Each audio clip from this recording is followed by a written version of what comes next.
Nostalgic, huh? The Elder Scrolls V Skyrim is one of my favorite games of all time, if we're being honest. Right next to things like The Witcher 3, Hades, all the God of War games. I'm a really big fan of Prince of Persia, stuff like that. Which I like counting all the God of War games as the same thing for this particular situation. The point is, I love this game. I mean, absolutely love it. I've been a big Bethesda fan for a long time, despite their, let's be real, less than adequate behavior and dev skills. And while I like their other titles, a lot of them, like Fallout 4, I just can't play vanilla anymore. It has to be modded. But when I start up Skyrim, I can play it any way I want, be happy for a few hours. Absolutely incredible. Now, Elder Scrolls lore is one of my favorite things, but it's also super weird. So I just wanted to talk to you guys about the lore, maybe some Easter eggs from the games, general fun facts, maybe some story time. So let's get started. Just as a warning, some of this video is going to be a sort of disjointed, since I'm going to be mostly naming things as they come to me, and I'm a little sick, so bear with me here. Alright, so getting down to, I guess, brass tacks is the word they use. I don't know who they are, but we're going to talk about the races. All of the races of at least Tamriel, and maybe later, after we're done describing the eras, I'll talk about some of the extra races that a lot of people may not even realize exist. So, Nords. Nords are essentially the Viking culture of the Elder Scrolls universe. They live in the region of Skyrim, which is where the fifth game takes place, right? And Nords are from this faraway continent called Atmora, which is basically like the North Pole. It's covered in snow, ice, it's freezing over there. And they migrated to Skyrim. Nords are very proud. They're warriors at heart. They have a sort of ancient history. They have a very complex relationship with undead, as they sort of store their dead in various burial crypts across the region. And those dead end up, depending on how restless they are, end up rising and turning into Draugr, which are essentially, in real life, in real Norse mythology, a Draugr is essentially a warrior zombie, sort of raised up from Helheim. In this game, I'm not entirely sure why Draugr happened. They just kind of, I think it's just the classic, I think it's just the classic restless spirit trying to find peace. Like ghost type stuff. The Nords have a big relationship with dragons. We'll get to that in a little bit. But there you go, Nords.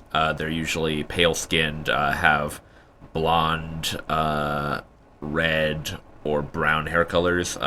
Very rarely black hair colors, but almost never. And can have pretty much any eye color. Redguard. Redguard come from another continent named Yokuda.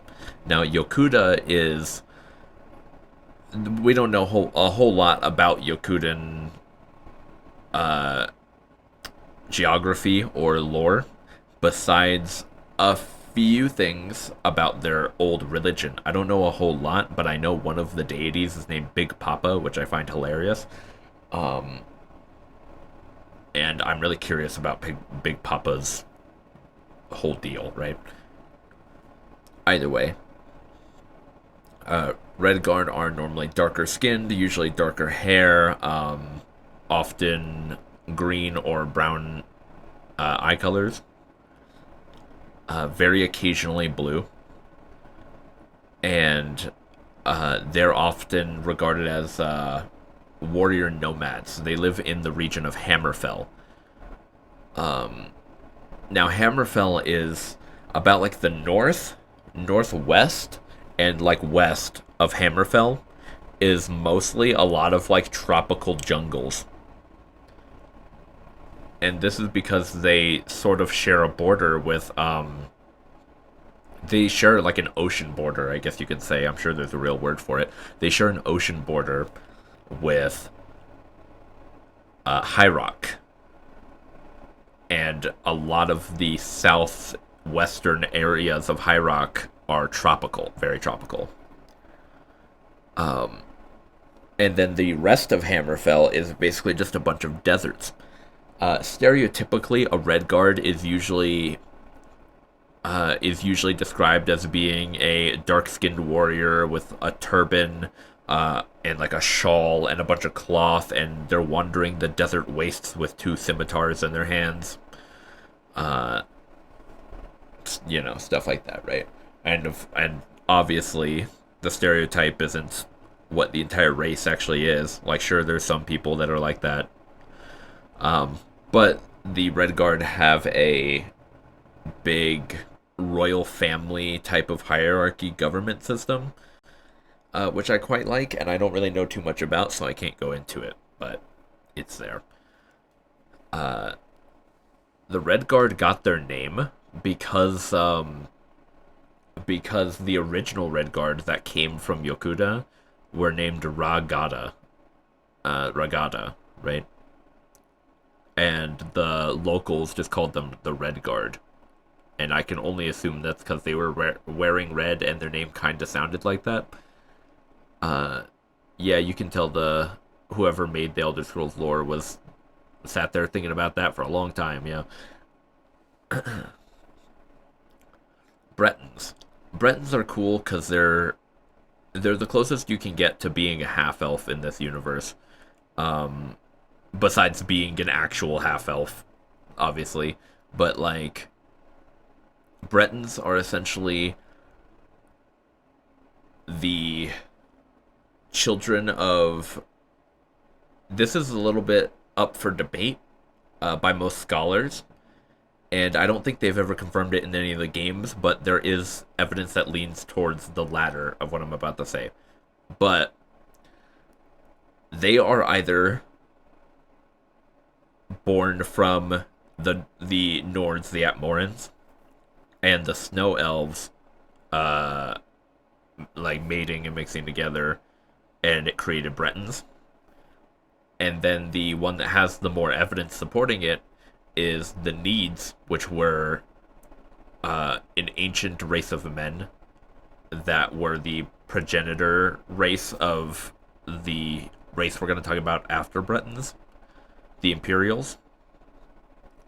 Um, so the Needs and the High Elves merged and mixed and created Bretons. And that's almost certainly the one that it is. Bretons are descended from their original home in the. I forget what it's called, but there's a peninsula just off the coast of Daggerfall that is home to various giant islands, one of which housed the Druids of Galen. The Druids of Galen were essentially a group of essentially dangerous, like archdruid shaman type characters, right? And while they actually weren't that dangerous, they definitely practiced old magic and were very like. They were basically just a big group of shamans, right? And they eventually descended, or the Bretons came from them, and because of that, and because of their connection to the High Elves, presumably, Bretons have a very good magic connection, like the High Elves do. So they have that. They also have a sort of knighthood system. They've kept this since their ancient times, and it's not uncommon when you're going around High Rock or Daggerfall to see a guy in full plate armor that's like your stereotypical, like, generic fantasy, like, knight or paladin, right? And that's because High Rock really is just this sort of generic fantasy area. It's the closest you can get. It has its own flair to it. It has its own flavor that makes it somewhat interesting. Personally, I always found High Rock to be the most boring region. A lot of people say that's where Elder Scrolls 6 is going to take place, either that or Hammerfell. Um, High Rock is composed of, like I had said earlier, tropics in the southwest of the region. And about halfway through, it sort of starts going into like rocky terrain, and then it goes into snowy mountains because it starts getting closer to Skyrim. Um, and there are a lot of people in High Rock that still follow the ways of the Druids of Galen. For example, the Forsworn. The Forsworn are a group of tribal peoples originating from High Rock that are practice wicked magics, right? Um, they usually like to keep themselves a lot of the time, but they have invaded Skyrim multiple times, and as such are seen as kind of a devil. They're seen as devils to people that live on the very west side of Skyrim, particularly people in the city of Markarth. Either way, the Forsworn are interesting because they have a lot of magics. For example, um, for example, hag ravens are really interesting. They're not necessarily forsworn, but they have known to work with them in the past. A hag raven is essentially a witch or um, like a woman of dark magic that did dark rituals to essentially enhance their beauty or their youth or power or whatever. And either it backfires or they use it too much, and it ends up either it backfires or they use it too much, and it ends up turning them into these monstrous old women. But don't be fooled, because they are much stronger in this form. And if you're playing Skyrim on a higher difficulty, run if you see a hag raven. They can kill you in like 2 shots. Especially if you're on the hardest difficulty. It's probably only one that they would need, so be careful.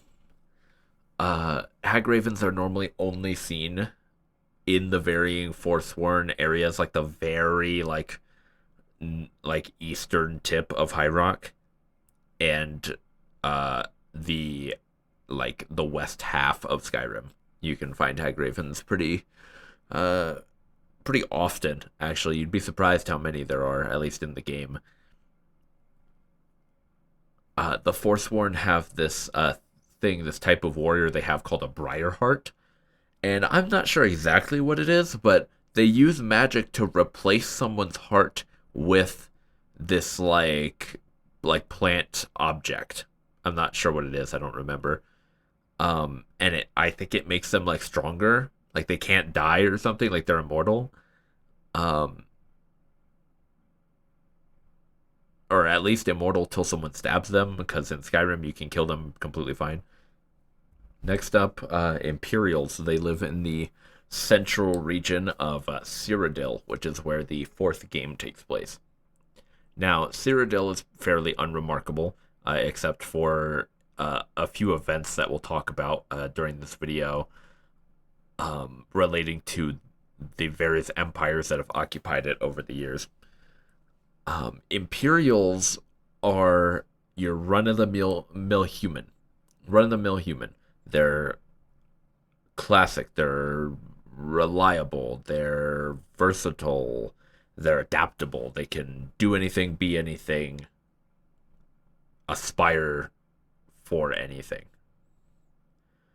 Um, and due to this, there's not a whole lot to really say about Imperials, because they can fit into any structure easily because of their adaptability, right? So there's not a whole lot to actually say about Imperials, unfortunately.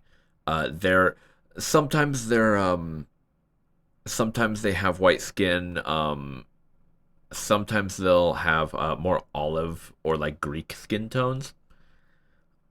Um, but for the most part, they're usually on the lighter side skin color wise. Hair and eye color can be literally anything except red. I don't think there is a ginger imperial. Um, but there can always be an exception if you're making a ginger imperial or whatever. It's not necessarily it's not necessarily like not lore accurate because we just don't know enough about imperials. They can, I'm sure some of them have been born with ginger hair possibly. But yes, imperials are adaptable. Their eye color can be pretty much anything. Um, their eye color can be pretty much anything, but I think it favors towards either brown or blue. Next up, we can get to the elves, the Mer. I'm going to be referring to them as both their elvish name and their common name. In elvish, the word Mer translates to folk.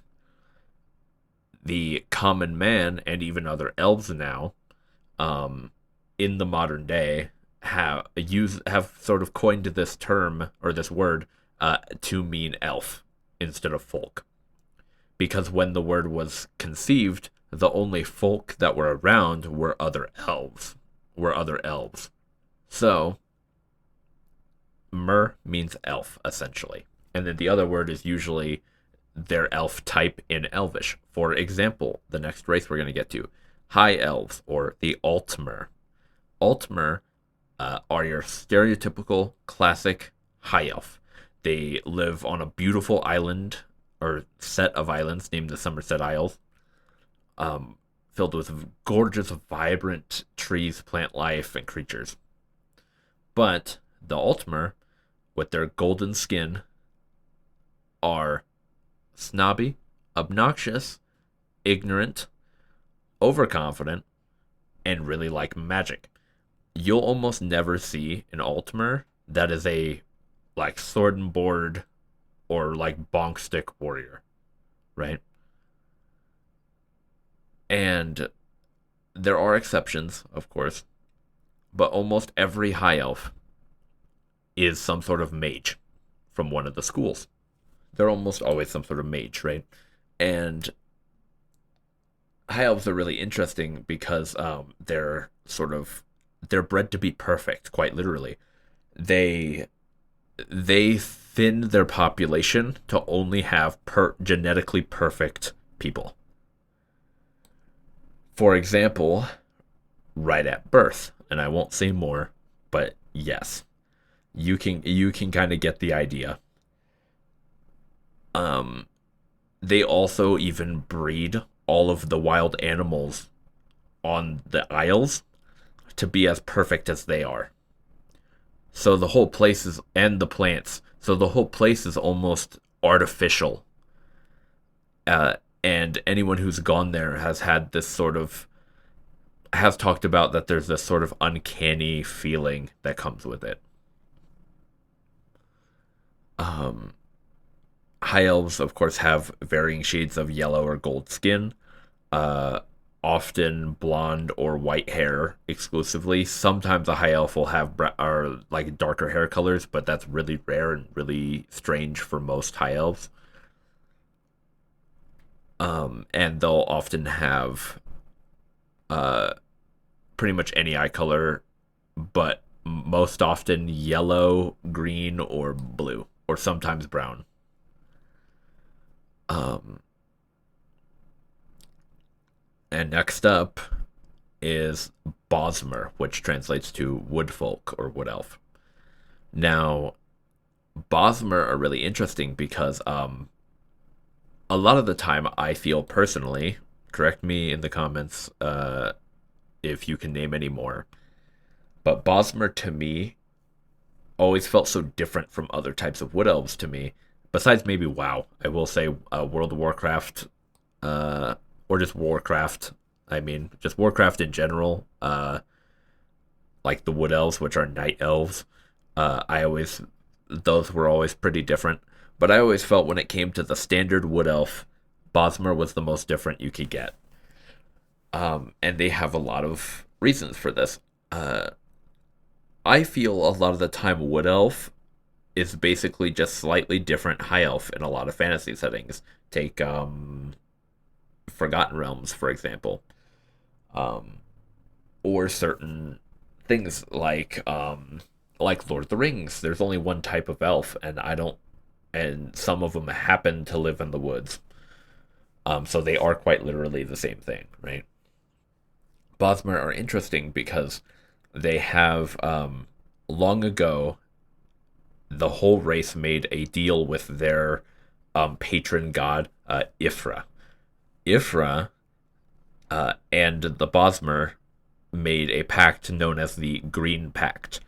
The Green Pact states that a Bosmer may not harm plant life or nature in any way. This means this also includes like the ground or grass or stone even. Weapons. The Bosmer are vicious warriors. Uh, they often climb up on trees and set up ambushes. Think of Bosmer as similar to elves like the Scoia'tael in The Witcher. Um, they're very like guerrilla, like up in the trees and setting up like hiding in the bushes and setting up pit traps in the middle of the forest kind of fighters, right? They make all of their tools, weapons, and clothes out of animal parts. So, for example, weapons, a lot of the times they're swords or they're arrows. Like Bosmer really like using bows. So, a lot of the time their bows and arrows will be made out of pure bone and feathers so it can fly, but bone mainly, right? Um, and of course, all of their clothes classically are made out of hide only, or things like that, right? Their houses, they don't really have homes. They sort of live inside of this. They often live inside of trees that have become like their friends or dead trees. So I think it's okay as long as you're not harming an actually alive thing. So you can use like a dead tree as like a home, like a hovel, right? Um, and the Green Pack also stipulates another thing, which is that Bosmer are cannibalistic, right? The Green Pack states that after killing a living creature, that is not a plant, obviously, that creature's corpse has to be eaten down to the bones within at least a day of their death, if a Bosmer was the one that killed them. If a Bosmer happens to be nearby and someone else kills, like a Nord, for example, in front of them, they don't have to eat it. But if they're the ones that killed that Nord, they have to consume his entire corpse down to the skeleton within a day.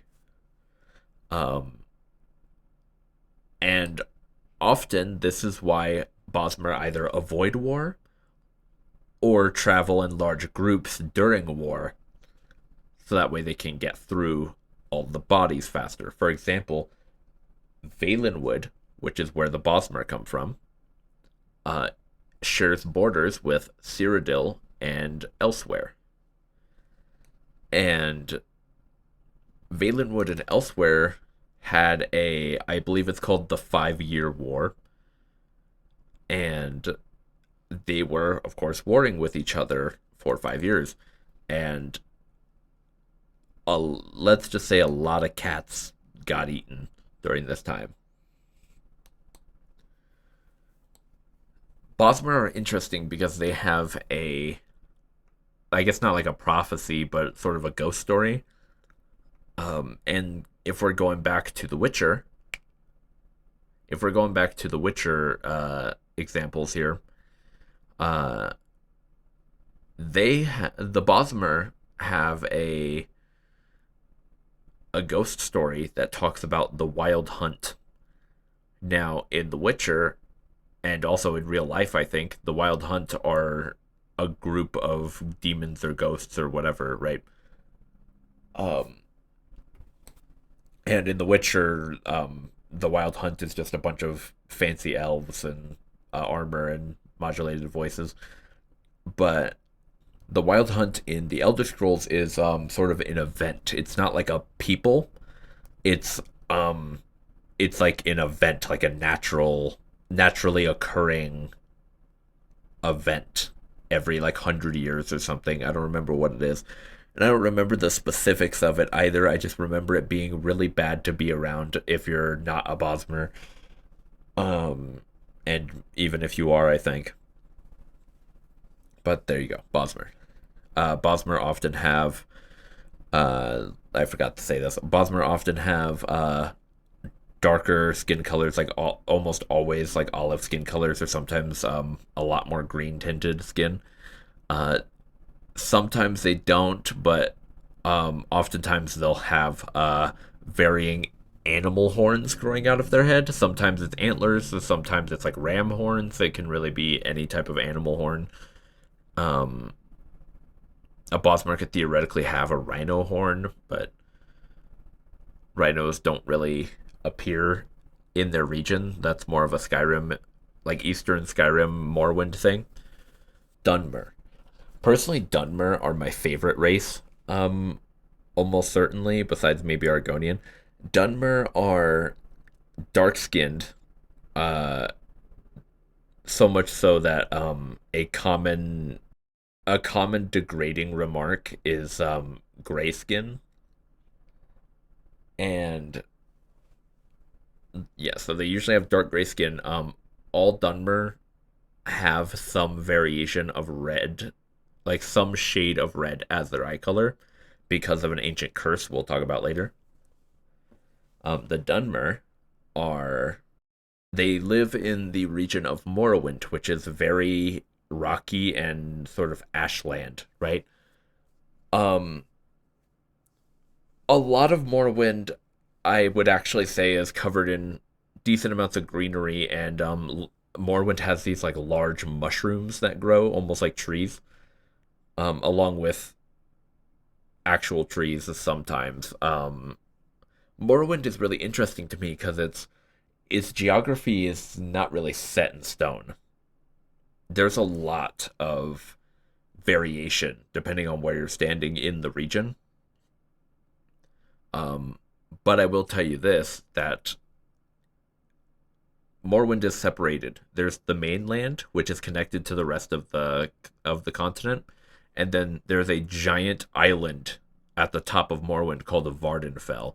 And Vardenfell is where a lot of the popular like cities come from. So the Elder Scrolls 3 Morrowind takes place in Morrowind, as you could probably gather, but only in on this giant island of Vardenfell. You do not go to the mainland in Morrowind, the game, which is interesting to me. My guess is that they just didn't have the technology to be able to load that much stuff, so they only did Vardenfell, which is fair enough. That game came out in 2002. Vardenfell is where a lot of the popular cities are. Like I said, like anybody that's played Morrowind will recognize these names almost immediately. Saint Denis, Balmora, Vivek City, Sadris Mora, I think is one of them. Stuff like that, right? And right smack dab in the center of Vardenfell is a giant volcano named Red Mountain. We'll talk about Red Mountain. We won't talk about Red Mountain, actually. I lied. So I'm just going to give a little bit of information about it right now. So, Red Mountain, in every game before Elder Scrolls 4, called Red Mountain Dagoth Ur. And Dagoth Ur is also coincidentally, actually, probably not coincidentally, actually, pretty directly, Dagoth Ur, the mountain, is named after this guy named the same thing. Um, and Dagoth Ur, the guy, is the main villain of the Elder Scrolls 3 Morrowind. After he dies during the process of that game's events, the mountain starts being called Red Mountain instead of Dagother. But Red Mountain was always a secondary name for it. So if you're, for example, playing Elder Scrolls Online, the mountain is still technically named Dagother, but it can be called Red Mountain because people do that sometimes. Um, Dunmer follow a system of houses.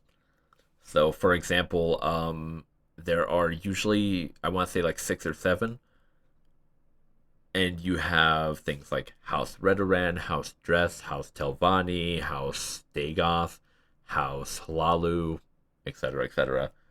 Each house usually is known for one big thing. For example, House Hlalu is pretty well known for being like the mercantile house, whereas House Dagoth is the secret sixth house because it's kind of like the cursed house, they call it. And it's technically not an official Dunmer house anymore.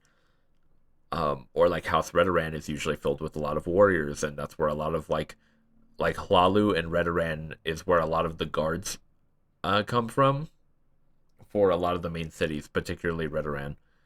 Or like House Indoril is named after one of Dunmer culture's most important figures. And his house is where a lot of like guards for Vivek City come from, etc., etc. Right? There are groups of Dunmer called Ashlanders. Ashlanders do not attach themselves to any house. Uh, they instead live in nomad tribes across the Ashlands, right? And they worship the old ways that we'll talk about after once we get to the new ways that the Dunmer are following, right? So there's Dunmer. And then we have two beast races. They call them beast races, but they're humanoid and frankly just as smart as any of the other races, though a lot of people wouldn't want to admit that. Khajiit and Argonians. So Khajiit are basically humanoid anthropomorphic cat people that are stereotypically known for being incredible thieves and addicted to drugs. Um, they come from the land of Elsewhere.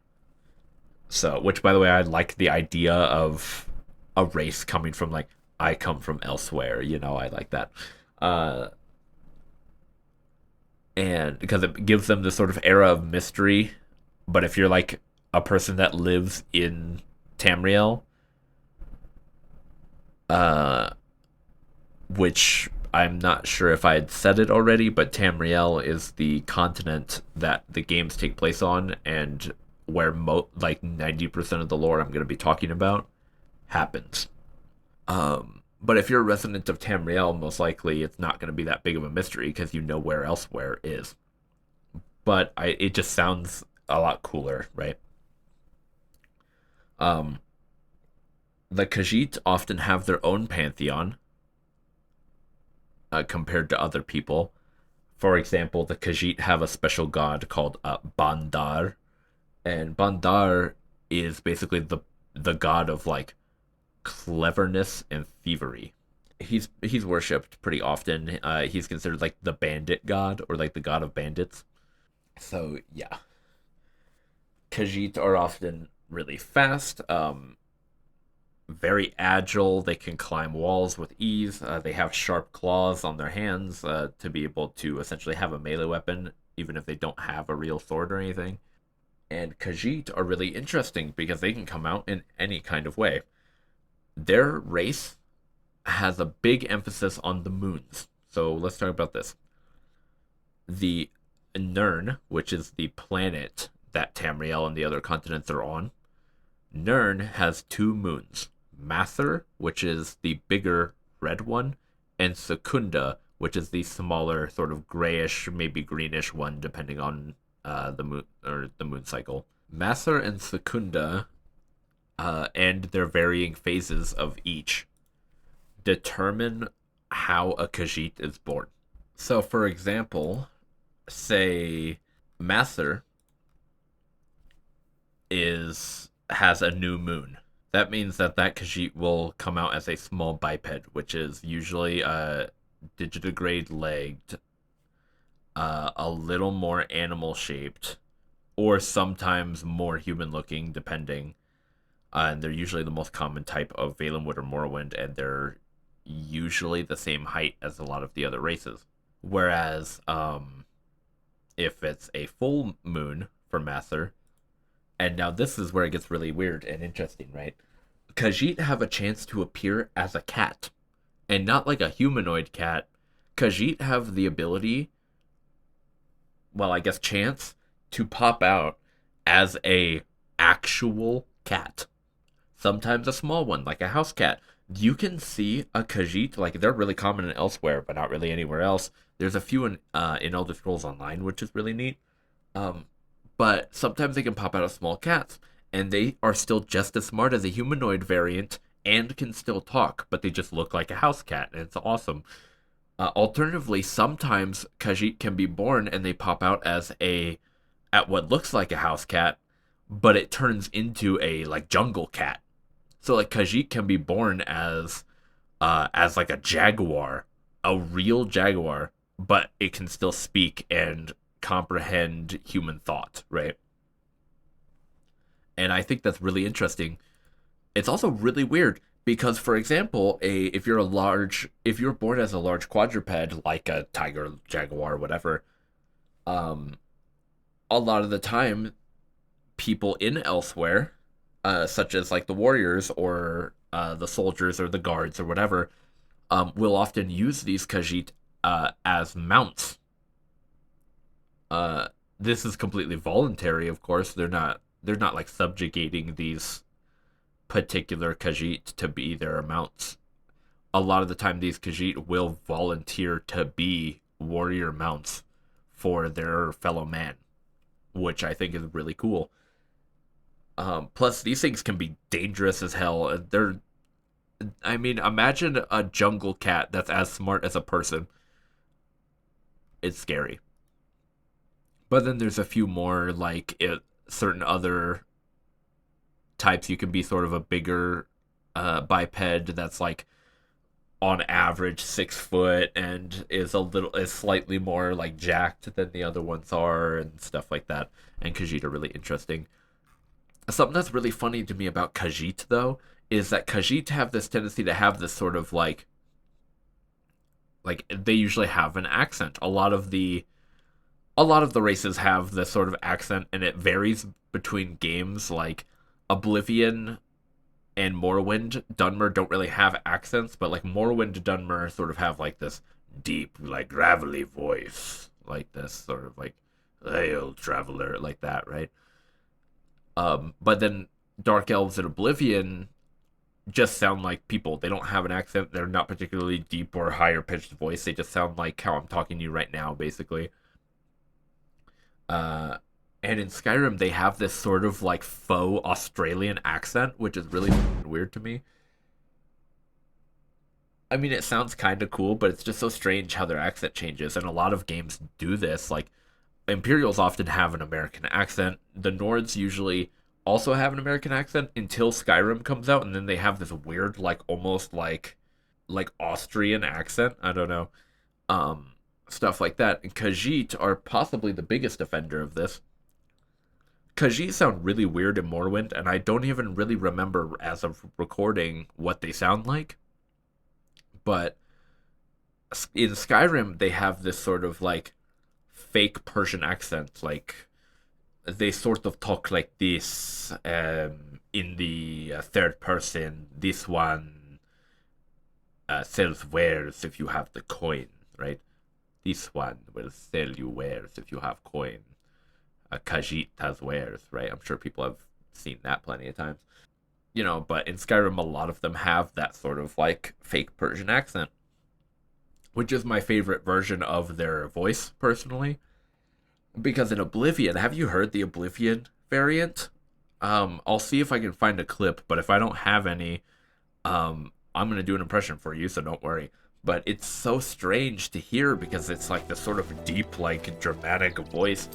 And when I walk up and I see like a full-grown, like humanoid, like cat guy, I don't really expect him to sound so like commanding, and it's not even really commanding. It's almost kind of like someone parroting a commanding voice. Like a lot of the time, the Oblivion Khajiit sound like a Khajiit has wares, and it's really strange. It feels like a background character from Aladdin or something, you know. Though I do admit I can't help but laugh every time I hear their voice in Oblivion. It's quite silly, especially when one ambushes you out of nowhere. But yes, Khajiit are a very interesting race, and I'm playing an Elder Scrolls themed D&D right now, or I'm running one. I'm prepping for it. But one of my players always like we've done maybe 3 of these games. I've done 3 Elder Scrolls related games. No, 4. Um, and one of my friends, he's been in 3 of them, and 2 out of the 3 times he's played a Khajiit. So that's how you know this race is pretty sweet. Next up, Argonians. Argonians are lizard folk, basically. They live in the swampy region of Blackmarsh. Um, Now, Blackmarsh, and I might repeat this later if I forget, but Blackmarsh and Argonians in general, just Argonian culture, are very focused around like Aztec, Mayan, sort of ancient culture, right? Um, and so Blackmarsh has a lot of like ziggurats and stone buildings and sort of, a lot of their towns and buildings or like rooms are built into like ruins and stuff, right? There's a lot of like vines and moss and like giant like swamp trees sort of overcasting uh, all of the areas, right? Um, and Black Marsh is actually what you're looking at right now. And at least in Elder Scrolls Online, I think it looks quite nice. We've not seen Black Marsh in any other game besides this one, and Elder Scrolls Arena. But Elder Scrolls Arena doesn't really count because every region in that area looks, or in that game looks pretty much exactly the same. But yeah. Um, anyway, Argonians are incredibly fast swimmers.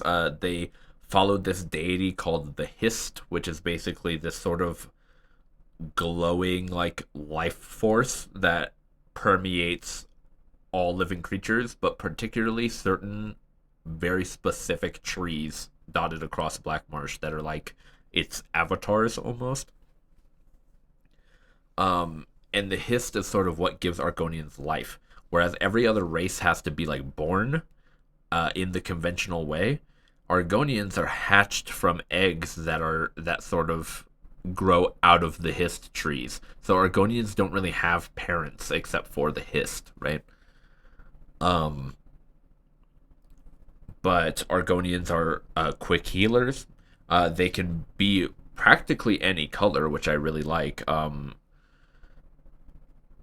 Argonians can be like blue, red, green, yellow, whatever, like any type of color that a reptile in real life could have, as well as some fantastical ones. Uh, as well as eye color can be pretty much anything too. I really like it. A lot of the time they have horns on their head. Sometimes they have feathers coming off of their head as like headdresses and stuff. Sometimes they pierce their horns or their face or whatever. Um, a lot of their armor is like made out of rock and stone and like marble and stuff. Uh, Generally speaking, Argonians are pretty cool. And fun fact, an Argonian was my very first Elder Scrolls character. I remembered getting Skyrim when it came out in 2011 on the 360, and I remembered playing through it. And I feel like everyone does this, where it's like you go into an Elder Scrolls game and you kind of just like you don't really have a build. You kind of just use whatever you find and just kind of travel where the wind takes you, right? Uh, Even when it comes to your build and what weapon types you're using and stuff. Now every time I play Skyrim, I go into it with a specific build in mind. But a lot of the time, I feel like most people's first experience is kind of just going in and seeing what happens. And so there's that, right? Argonian was my very first ever character, and because of that, I have a lot of appreciation for Argonians in general. Um, and since we're going back to this, Argonians and Khajiit, pretty respectively, are often enslaved in Morrowind, specifically Morrowind. And Khajiit, maybe not as much. You can see a Khajiit walking around, like you can see a lot of Khajiit walking around Morrowind, like completely free, pretty regularly. But almost every single time an Argonian steps into Morrowind, they're getting enslaved to work on like a house dress like plantation, which is really. And generally speaking, Dunmer are pretty big into slavery also, which is even more fun. Luckily, a lot of the characters that you end up like actually liking in the Elder Scrolls 3 Morrowind are not slavers, obviously, because I don't know why you'd like a slaver. Anyway, those are the races. Those are the playable races in pretty much every game. Actually, that's not true. There's one more I forgot. Orcs. Orcs are interesting because orcs are technically called Orsimer. They're called Orsimer because orcs used to be elves and still technically are. Um, Orsimer essentially used all of them used to be wood elves that all of them used to be wood elves that worshipped a particular god named Trinimac. And Trinimac, I don't remember what his domain even was, but at some point he was supposedly consumed by another demon goddess named Boethia, and was essentially spit out and became another demon god named Malakath, not to be confused with Malekith, different thing.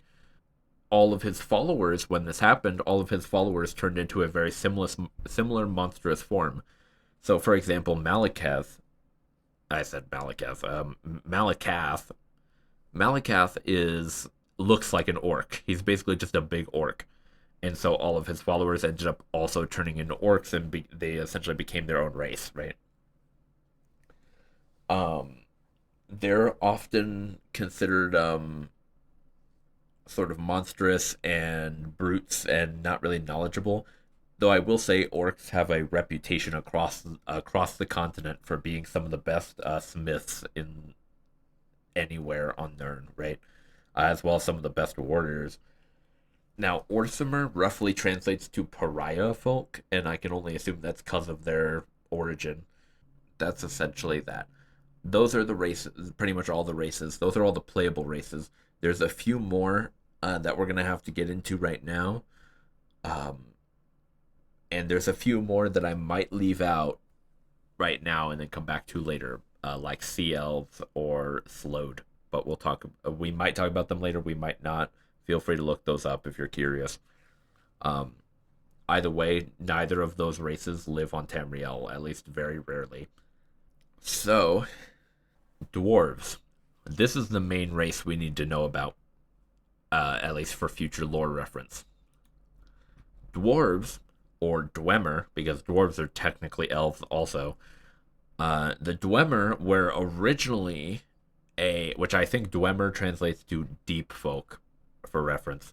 The Dwemer were one of the first settlers of Tamriel, and as such, a lot of their ancient abandoned cities sort of dot the surface and underground of at least the top half and a lot of the west side of Tamriel. The dwarves are really well known for constructing machines. Think about the dwarves in this as like, for example, gnomes in most things like D&D or Warcraft.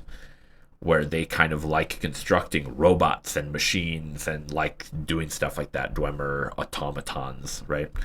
Now, the automatons are often powered by soul gems. Soul gems often house the soul of various animals or sometimes even people, depending on the type you have. They're usually used for enchanting. So technically, all dwarven robots are enchanted to be robots. Essentially, they're not real circuitry.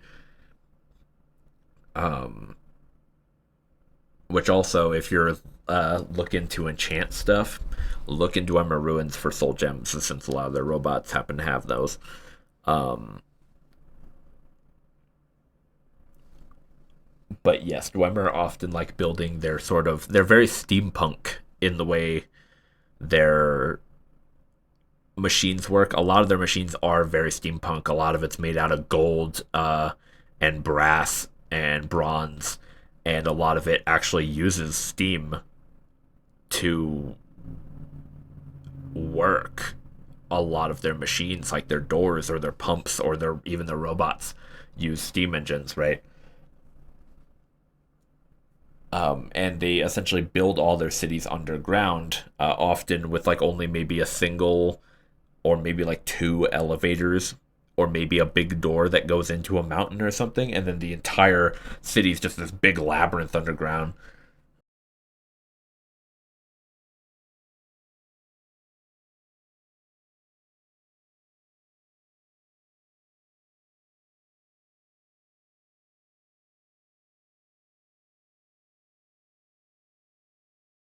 The dwarves are very interesting because they were all about exploring new ideas, sometimes to their detriment, and we'll get to that. At some point, all of the dwarves just vanished at the same time. So, a lot of people, we of course know what happened, and I will explain it in a little bit. But for right now, all of the all of the people of Tamriel don't know what happened, except for a few key players. Next up, we're going to talk about the lore of the regions and their various origins. Okay, so a few of these have a lot more to talk about than the others do. So we'll just get straight into it. Uh, Elsewhere originally was a part of Valenwood until a group of three deities, Ifra, Azura, and somebody else I can't remember, essentially turned Elsewhere into a desert, and that's when they ended up making the cat races. Hammerfell used to be called Volenfell because Volen in Dwemer is just hammer, so Hammerfell. Um, and the original residents of Volenfell were mainly orcs and dwarves. The reason it's called Hammerfell is because the story goes that an orc chieftain tossed his warhammer across the continent, and it happened to land in Hammerfell. So he called it that. Um, People say that this particular hammer that he tossed across the continent is actually Malakath's Daedric artifact, Volendrung, which Volendrung is essentially a giant glowy green warhammer. It kind of looks like a Devil Joe hammer if you play Monster Hunter. But that's how Hammerfell ended up coming into being, and then of course the Red Guard waltzed into Hammerfell and sort of pretty much said, "This is mine now." Uh, Morrowind also used to be mainly occupied by dwarves and also giants. Uh, Giants are like a pretty big thing in Skyrim and Morrowind, and the giants of Skyrim look a lot more like just people that are just large. Giants of Morrowind are furry. They usually have like one eye, fangs. They're like big trolls. But the giants of Morrowind are fairly intelligent. A lot of them have since died out in the current era, but uh, the giants actually named the dwarves because the dwarves, despite almost all of the dwarves being the same size as all of the other Here's a little more about the races, because this pertains to the regions. The elves were originally called the Aldmeri. Aldmer or Aldmeri is basically an umbrella term for every elf type, and that's because all of the elves originated as the same race. I forget what continent they migrated from, but like Dunmer, Bosmer, Altmer, Falmer, etc., all came from the same continent, and they were all technically Altmeri. Okay, and some of them moved. The High Elves ended up going to High Rock, and they were pretty successful. They started their own dynasty and then got kind of pushed out and went to Somerset instead. The Sea Elves left to go to a completely different continent. The Snow Elves, which we'll talk about when we get to the Nord and Skyrim section, moved to Skyrim. Um, Dwarves kind of just moved all around. And the Dark Elves, the Dunmer, were originally called Chimer, and they moved to Morrowind. And the Bothmer ended up moving to Valenwood, right? Um, Now, the after a long time, the High Elves ended up sort of migrating across a lot of the continent and were really big in Cyrodiil. And they were called the Aelids, the Aelid Empire. Uh, and the Aelids are essentially it roughly translates to ancient elf, and they are the most pure blood variant of the original Aldmer. Aelids have all since went extinct, and any Aelids that did exist ended up their lineage ended up turning into high elves. The high elves we know now, right? But there was a very famous Aelid. His name was Topol the Pilot. So Topol was this Aelid, essentially cartographer, explorer, scholar, research type guy, and he is credited for discovering Tamriel, as well as a lot of things. Some sources of Topol's findings indicate that, unlike Man Andamer, who both migrated to Tamriel, Khajiit and Argonians had both been living on the continent since its inception, seemingly, which is really interesting. A few sources also say that they got created afterwards, so we'll never really know what's true. However, Topol the Pilot is actually the founder of the Aelid Empire, uh, and he set his mark pretty much straight on the Cyrodiil. Um, and we'll talk about the Aelids later.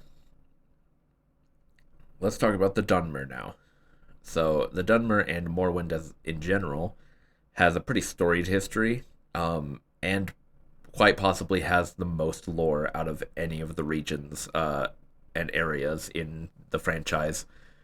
Uh, so, the Chimer, which were the Dunmer's previous forms, usually with golden skin and bright blue eyes, uh, the Chimer appeared in Morrowind, and they lived for a long time. They had already set up their house system, they already did all this stuff, and they lived pretty much with each other and the dwarves. The Chimer and the Dunmer, for that matter, are really interesting because they worship the sort of demon gods. We'll get to them later. But the Chimer worshipped Azura, which is the demon god of dusk and dawn, and she's like the matron of Morrowind. Boethia, who is considered the god of betrayal, is the second one, and Mephala, which is the goddess of intricate plots um, and spiders. Um, and those three are considered like the good demon gods. Those three are considered the good demon gods that the Dunmer worship or worshipped. But at this point, the Chimer worship those three, and now we focus on five individuals that are very important to Morwyn's history. Indoril Nerevar, a ancient hero. Indoril Nerevar, Vivek, Almalexia, Sothasil, and Dagoth Ur, which at this current point in time, his name was Vorin Dagoth. So, all four of them are pretty key players. At this time, the dwarves had discovered something in Red Mountain, the heart of Lorkhan. Think of Lorkhan as essentially Christian God, except he died a long time ago, even before the First Era. And so, the heart of Lorkhan is practically just a beating, fleshy heart surrounded by a magic shield that lives in the center of Red Mountain. It has unfathomable power. And the dwarves were trying to figure out how to use it. They got all of their tools, and one particular dwemer, his name is Kagranak. Now, Kagranak is somewhat of a once-in-a-lifetime individual in his field. He was an incredible smith and magic user and inventor. And he developed a set of tools to be able to work on the Heart of Lorkhan. And they wanted to use the Heart of Lorkhan to create a new god. So the Dwemer decided to build a colossal brass tower, they called it, which is basically just a giant, like, you ever see Pacific Rim? It's basically a Jaeger, right? It's just a giant, like, Gundam mech suit, except you don't pilot it. It's a robot. And they started creating this thing so it could be their new brass god, right? The Numidium is what they called it. The previous five that we mentioned earlier, the previous five Chimer, found out that they were doing this and wanted to stop them because it's a terrible idea. And yeah, it really is. And really was. We'll get to that. And they went up there to try to stop this event. Now, when they got up there, they eventually did stop it and ended up fighting the dwarves and all this stuff. And I don't remember exactly what happened. I think Kagranak tried to use the heart to, like, make himself a god or something to save his creation. And it ended up backfiring, and every single Dwemer on the planet disappeared at the same time. No one knows where they went. And I'm not even entirely sure we know where they went either. Now, we know what happened. Most people on Tamriel do not know why the Dwemer suddenly disappeared. They just did. But we know it was because of the Heart of Lorkhan, and so do the five Chimer. Or at least four. But we do not know where they went. Perhaps they went to a different era in time, teleported far into the future. Perhaps they were transported to oblivion. Perhaps they just all ceased to exist. No one knows. However, after this, 4 out of the 5, everyone except Nerevar, decided to use the Heart of Lorkhan to become gods, so that way they could protect Morrowind with their godly power. Indoril Nerevar thought this was a bad idea and opposed to it. And his best friend, Vivek, who we know as the warrior poet, killed his best friend, Nerevar. And as they were doing this, Vorin Dagoth stole away the tools and went up to the mountain, and went up to go try to become a god and steal the power all for himself. He successfully did this, sort of. He kind of did it, but the other 3 also became gods and fought him and defeated him, seemingly killing him.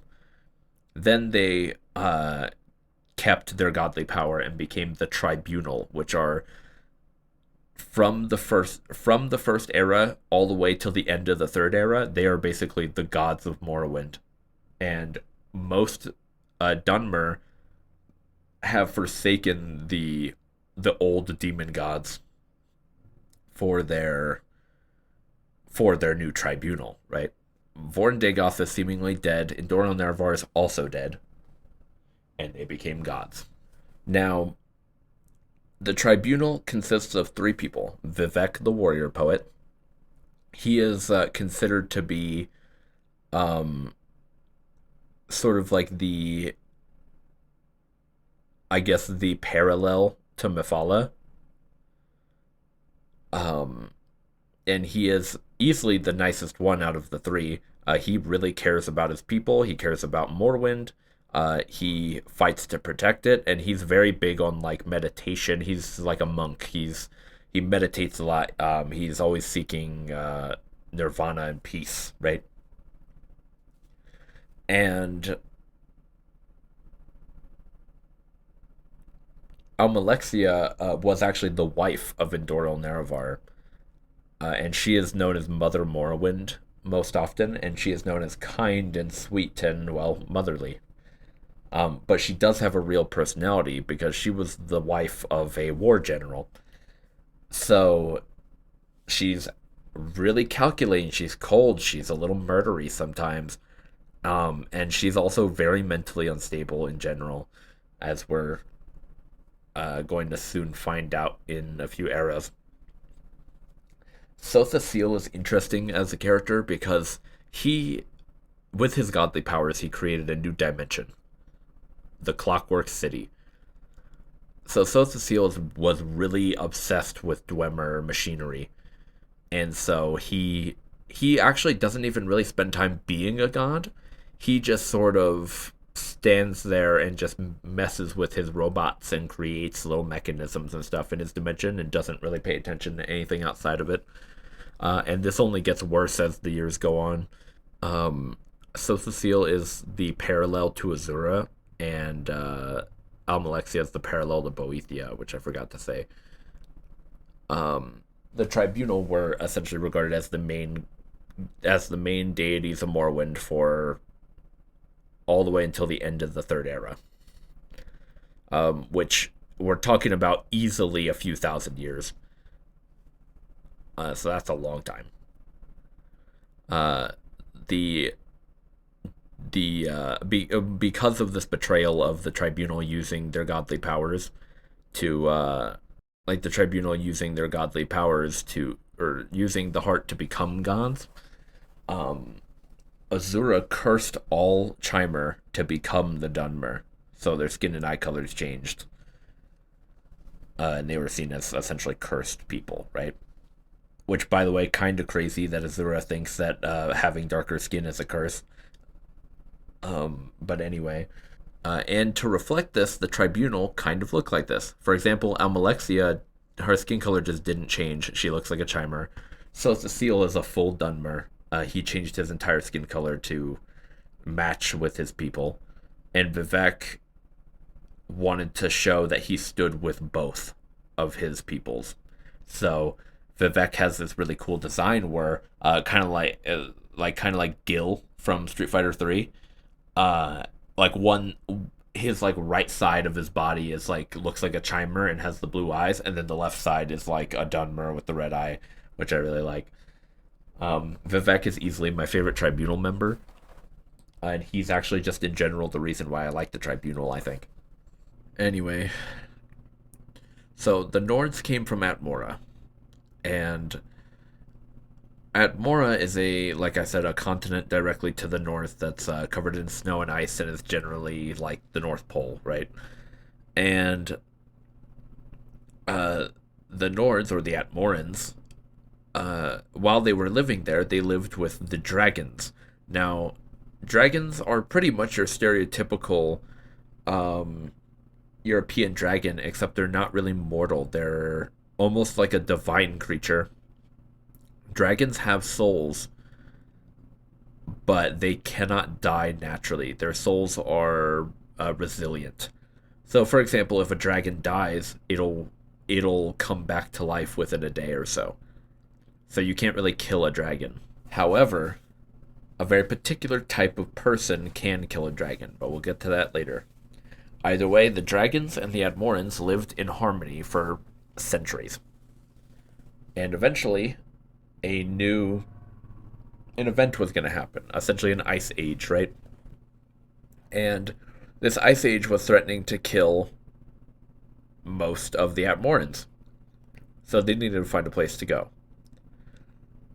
They sent out a handful of people to go on a voyage to find a new habitable land. And there, they sailed to Skyrim. When they got to Skyrim, they found the Snow Elves already residing in the area. The Snow Elves graciously accepted their presence and gave them food and housing and, general supplies, right? And while all of the Atmorans were sleeping, all of them except for maybe one or two were slaughtered in their sleep or had other things done to them. As a result, the two that survived fled, got on their boat, and traveled back to Atmora. As soon as the Atmorans caught wind of this, one of their main heroes, someone that is known as a legendary, and I mean legendary hero in current day Skyrim, Ysgramor. Ysgramor took 500 people, including his 3 sons, and sailed back to Skyrim. And I forget what it's actually called, but they killed they wiped out an entire city of snow elves by themselves, and then that started a war that lasted over a few years. Ysgramor and his 500 companions won. And after a long time, they finally won. The Snow Elves, desperate to find solace, essentially turned to the dwarves for sanctuary in their, underground steampunk cities. Because these cities are basically, giant, impenetrable castles. They're built to not be able to really get into very easily, right? And not to mention there's so many defenses inside, like the robots, that it's really dangerous to go in. The dwarves said yes, and allowed all of the snow elf population to live with them. And then the dwarves turned on them and essentially enslaved them to help them build their machines. But after the dwarves vanished, no one was left to keep the snow elves imprisoned, but no one was left to operate the machines in the city. So the snow elves essentially were trapped down there, unable to see, because it was just so dark, and they couldn't escape. Or maybe they couldn't even find their way out. Eventually, the snow elves sort of devolved into these blind tribal feral creatures, setting up their camps and tribal cities inside of the Dwemer cities. Ysgramor and his 500 left, and the moment that Ysgramor arrives in Skyrim is known in Nordic culture as the Return. And he sailed back to Atmora, told everyone the coast was clear, and all of them, including the dragons, came back to Skyrim and settled there.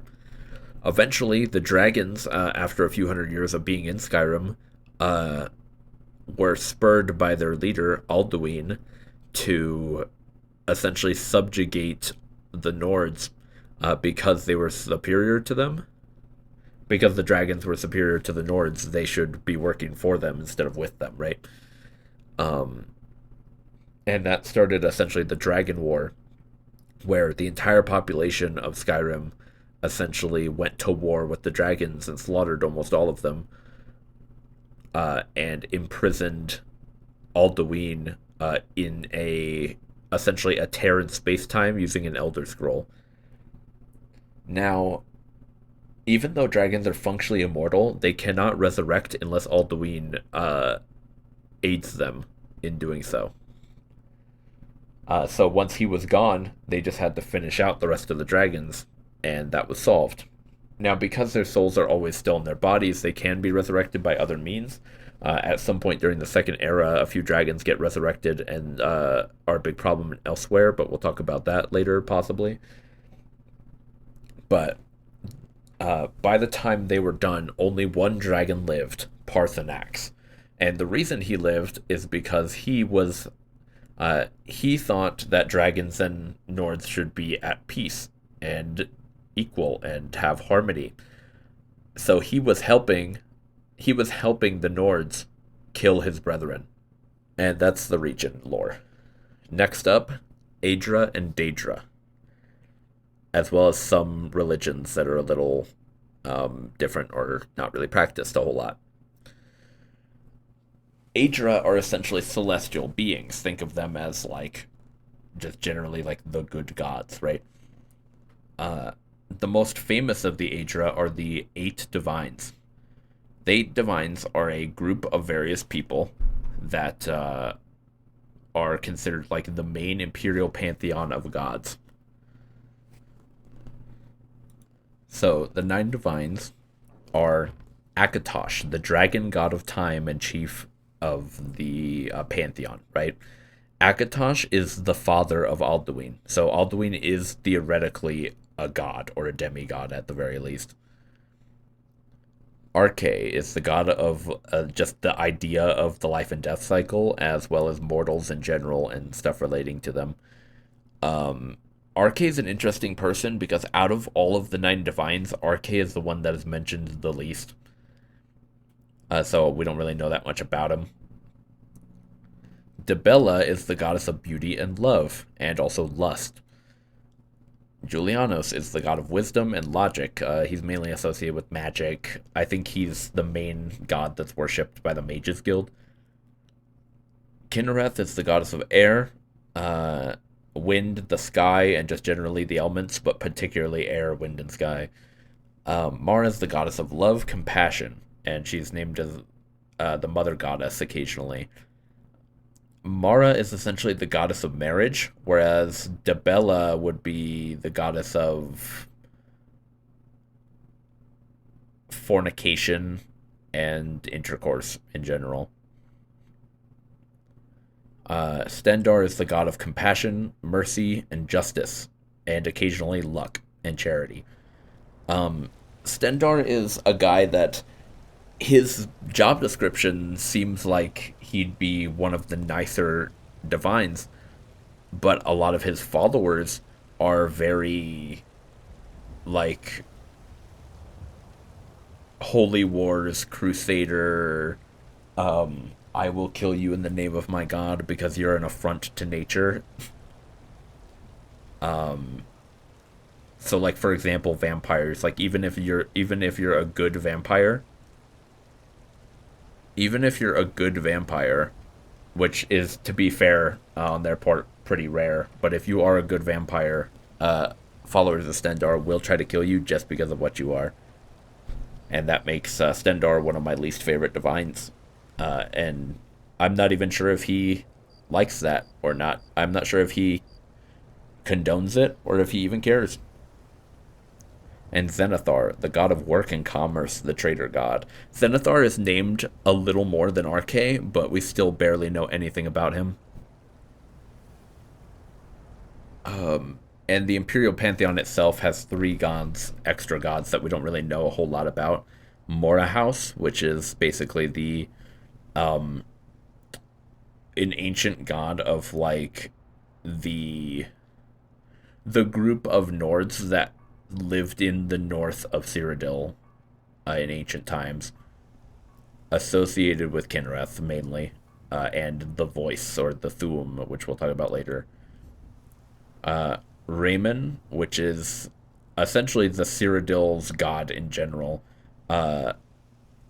According to the Imperial Pantheon, Raymond Cyrodiil was the reason Cyrodiil's named what it is, because his last name was Cyrodiil.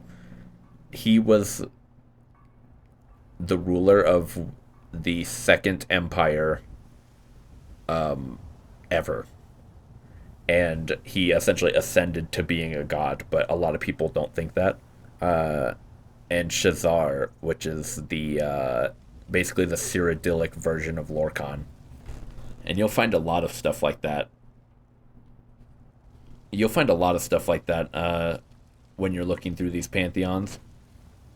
And then Daedra. So Daedra are really interesting to me, and I really like them because Daedra are basically the demons of this world, right? Think of them as like the evil of the world, right? Even if some of them aren't necessarily bad. Daedric or like Daedric princes is essentially what the demon gods are called. That's what their real names are, Daedric princes. So I will be henceforth referring to those demon gods as Daedric princes or just princes. So the Daedric princes used to be Aedra, and they became Daedra through either just being evil, or they fell, or they were corrupted in some way, like Malakath or whatever, right? And there are various Daedric princes. There are 18 princes, technically. There are 18 princes, but a lot of people don't know about the 18th prince's existence, and also a lot of people don't really know about the 17th prince's existence either, very rarely. It depends on what year you're living in, though. If it's after the Third Era, most people will know. The Daedric princes end up having a lot of stuff. So we have Azura, which is the Prince of Dusk and Dawn, as mentioned earlier. Boethia, also mentioned earlier, the Prince of Betrayal. Clavicus Vile is basically the Prince of Deals and Contracts.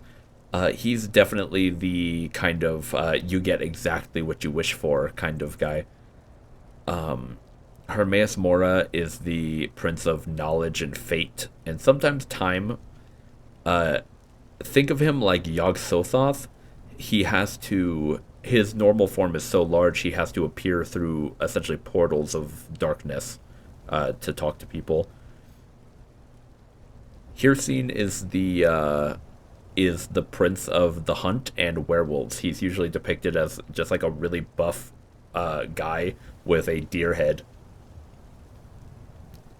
Malakath. Malakath is, like we talked about earlier, the Prince of the Orcs, but he's also technically the Prince of Suffering and like endurance. For another example, think of him as like Ilmater or Ilmater. I don't know how to say it. In From the Forgotten Realms. Mehrunes Dagon. Mehrunes Dagon is essentially the Prince of Destruction, death, and murder. He's he's the main villain of the Elder Scrolls 4.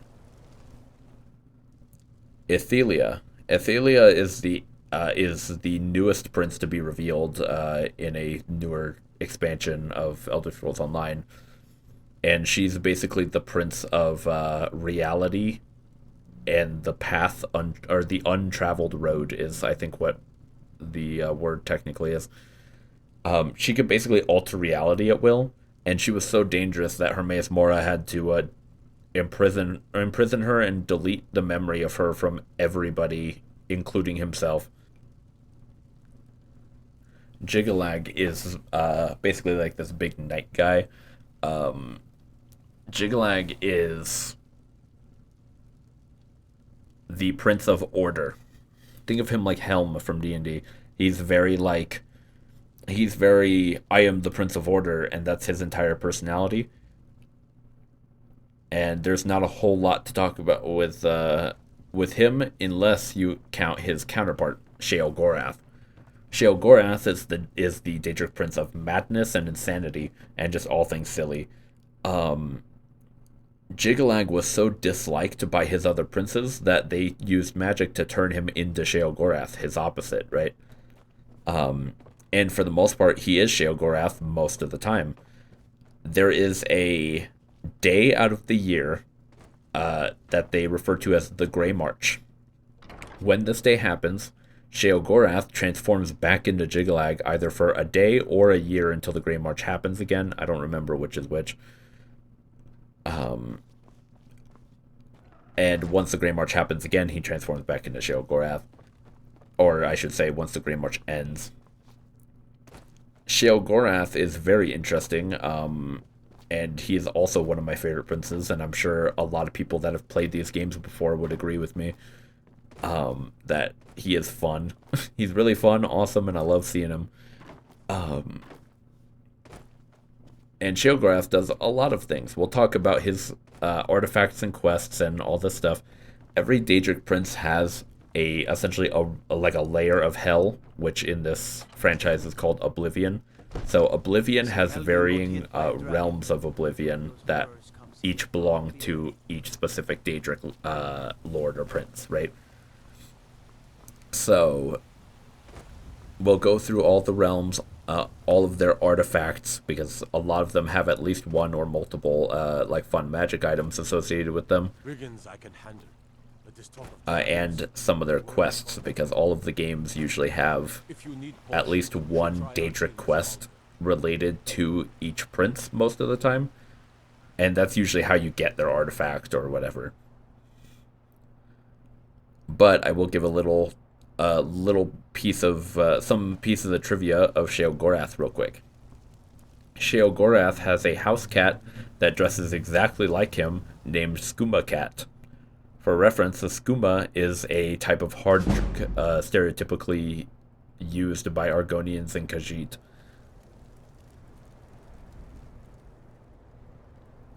Sheogorath once launched a meteorite at Vivek City for funsies, and Vivek used his magic power to stop it midair and suspend it. For most of the second and third era, there is just a giant meteor hovering above Vivek City, and it's basically become part of the city now. And that's pretty much that. Mephala, as we mentioned earlier, is the prince of spiders and intricate plots. There isn't really a whole lot of stuff to talk about with her because she doesn't really appear a whole lot. Meridia, which is the prince of holy light and radiance. She really dislikes undead and will often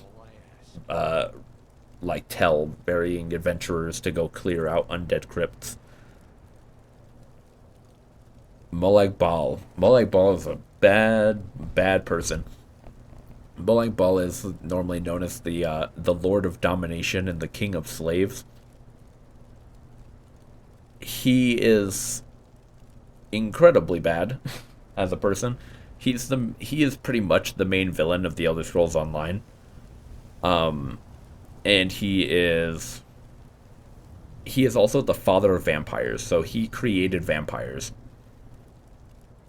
Namira is the prince of anything foul, obscene, or disgusting, and particularly cannibalism. Also, not much to say about Namira until we get to artifacts and stuff.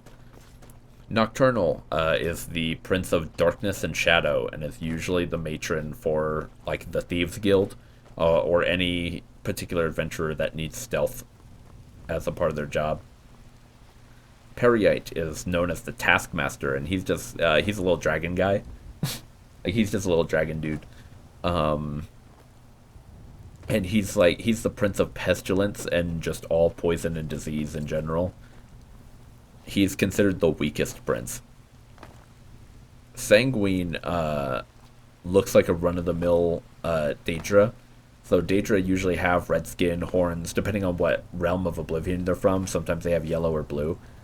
But Daedra just basically look like stereotypical demon guys. Sanguine looks like a stereotypical Daedra. He didn't bother to change his look at all, really. And Sanguine's entire domain, you would think it would be blood because his name's Sanguine, but it's actually partying. Think of him as like Dionysus minus the domain of madness part. He just really likes partying. Vermina is the prince of dreams and nightmares in general. And we've not really seen a whole lot of Vermina, so It's very unfortunate. Next up, we'll talk about their artifacts and their quests in each game. And actually, a few more things, real quick. After Azura cursed the Chimer to be Dunmer, she also said that Indorial Nerevar would someday be reincarnated and make things right, in quotes. And that's all we really know about what she said. Eventually, that would come to pass, but we'll get there. Now, there is a lot of, surprisingly, and this is something I only found out recently while vaguely researching for this video. I tried to use only the stuff I had in my mind, but some of it I forgot and had to look up, and I was pleasantly surprised. There's a lot of LGBTQ plus representation in these games, surprisingly, despite the fact that this is a pretty old franchise. Some of these might be mistakes, like from the older games, because that's just something I expect at this point. But I'm really, I was pleasantly surprised. For example, a lot of the Daedric princes are inherently androgynous. Boethia often appears as both male and female across varying games. I want to say Boethia appears as a man in Morrowind, but is feminine in Oblivion, for example, and Skyrim. Malakath is almost always male, but has been known a few times to disguise himself as a woman. Mephala is also sometimes known to be male and female, but Boethia and Mephala have been described as being mates to each other. And when both of them are described as such, they're both described with female pronouns. Molag Bal has sometimes been called a princess, depending on what book you're reading, but he's almost always a man. Pelinal Whitestrake, which is a guy we'll talk about much later, had a pretty close relationship with a soldier named Huna. Now, it's the type of relationship that you'd see in like Victorian England texts when two lesbians were just really good friends, in quotes. But Huna was someone that Pelinal loved well, and it doesn't necessarily specify the gender. But Michael Kirkbride, the guy that makes like 90% of the lore before Oblivion, or at least during Oblivion. No, it was after Skyrim. The person that writes most of it, the Elder Scrolls lore, changed after Oblivion came out. Michael Kirkbride was the one that made the lore for all four of the first games and the spin-offs. And then he left to become an author. He still occasionally makes Elder Scrolls lore and posts it on his Twitter if you want to go check that out. But Huna was originally intended to be male, as stated by Michael Kirkbride, and Huna has been described as a hoplite who Pelinal often shared a tent with at night. Clearly for platonic reasons, I'm sure. Vivek has been described multiple times as being intersex, and can shift genders sometimes. It depends on what book you're reading. Which I think is really interesting. If you go on Vivek's wiki page on the Elder Scrolls fandom, there is art describing Vivek as being a woman, which is interesting. In Daggerfall, Lord Kilbar is a Breton noble, who seems to be male when you look at their picture, like when you talk up to them. But when you walk up to them, they have the female body type and wears feminine clothing. In Morrowind, Crassius Curio, which is the guy that Morrowind's the only game you can find him, but he is the legendary author that made the Lusty Argonian Maid. And when he's talking to the Nerevarine, he refers to them as my little flower and having a supple waist, which is basically, if you're playing a male Nerevar, he's essentially calling Nerevar a twink every time he sees him, which is hilarious to me. For example, in Oblivion, in Oblivion, there's a few more. For example, there's an Argonian mage in the Chaden Hall Mages Guild. They're actually a pretty big part of that particular Mage Guild branch's quest, and they have a female character model and female voice actor, and is marked as female in the creation kit. But all of the citizens in Chaden Hall were referred to them as male, and I'm not sure which one's correct. There's a lot more in Elder Scrolls Online, like a lot more, and there's a few things relating to the Vestige, which is the main character, right? But there's a few people, like for example, a lot of these in online are basically just flirty lines, and it doesn't matter what gender you're playing. But a lot of these, for example, a lot of these are for other NPCs. There's too many NPCs in online, so I'm only going to talk about one that seems to be super important, and it is alchemy. Alchemy is a lady that is pretty important in a particular quest in the Elder Scrolls Online Somerset, and she is fully transgender. Having This is a real quote. Quote, "Oh yes, we've all transitioned in different ways. Some, such as myself, change through magical means. Others use mundane methods, such as wrapping their chests or changing their voice. It's all a matter of preference." End quote. And she of course straight up drops transitioned, and such as a thing of, "Oh, I changed into my real gender through magic," which is really useful when you're in a setting like this, I can only imagine. Now, that is essentially the LGBT representation in these games. There's a lot more, and it's really refreshing to see a game a part of a franchise that's this old has pretty much always been good like that, which I really respect. Anyway, getting back on topic, I have decided that we're only going to be talking about the various planes of Oblivion that the Daedric Lords have.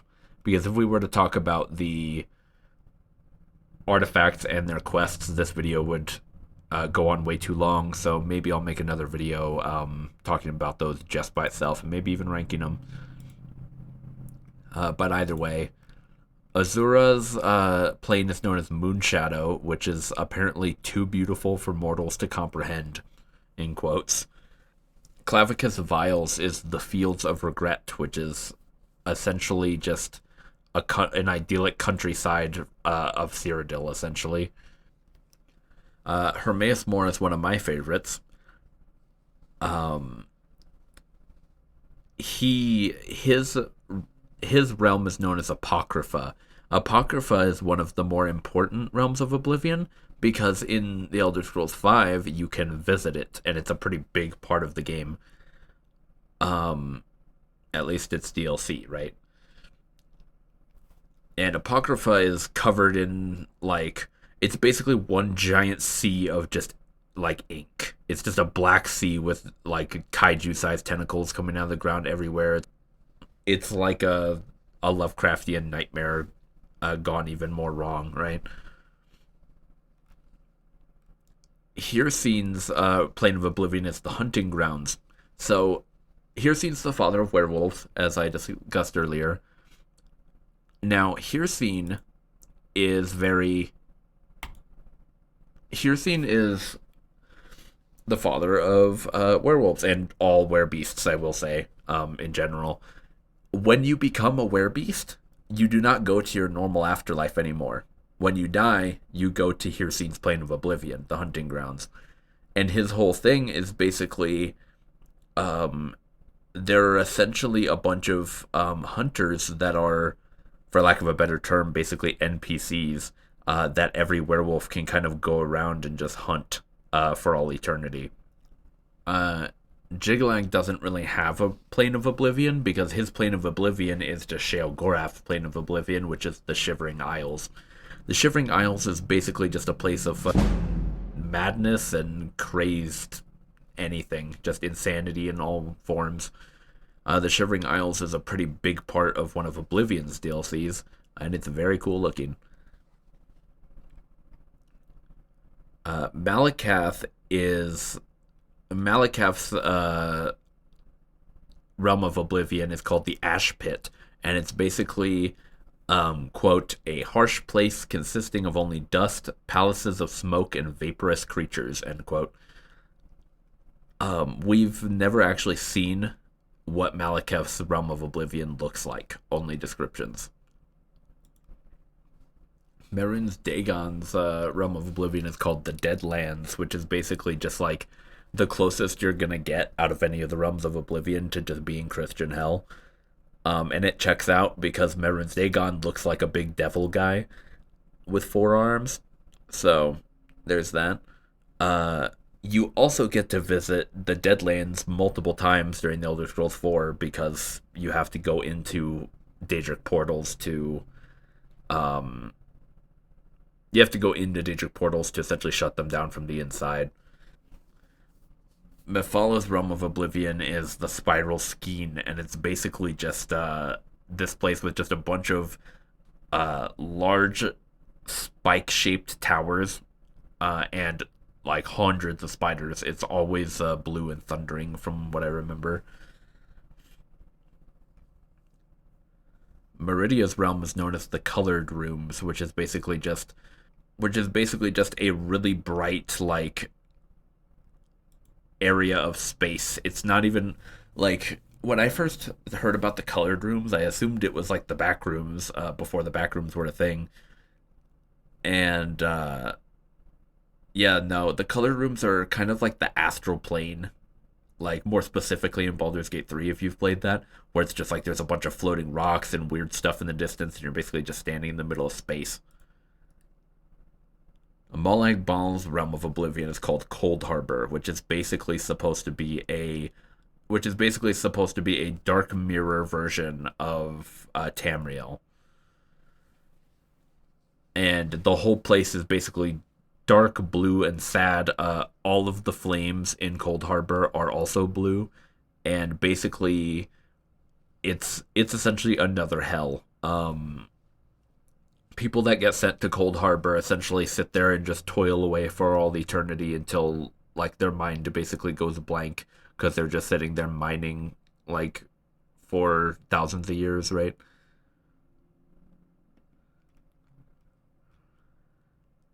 Namir's Realm of Oblivion is the Scuttling Void, which nothing is known about it except its name, because nobody, no man, mer, or beast, in quotes, has ever ventured there and returned.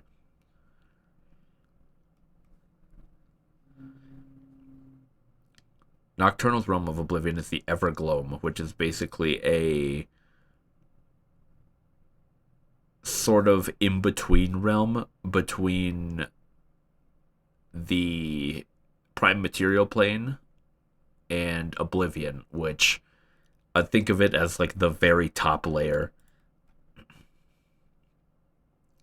Periite's Realm of Oblivion is just known simply as the Pits, which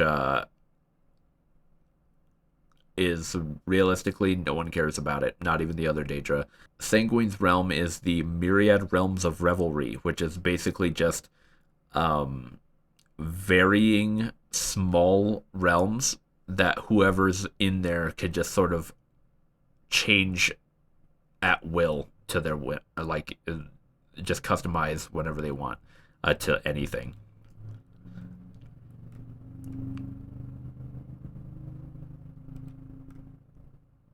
And Vermina's Realm of Oblivion is the Quagmire, which is described as a nightmare realm where, quote, every few minutes reality shifts and becomes ever more horrifying, end quote.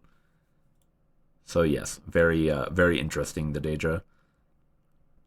Next, we'll talk about the Aelids and the Alessian Empire. And now we're going to get into actual history of Tamriel again.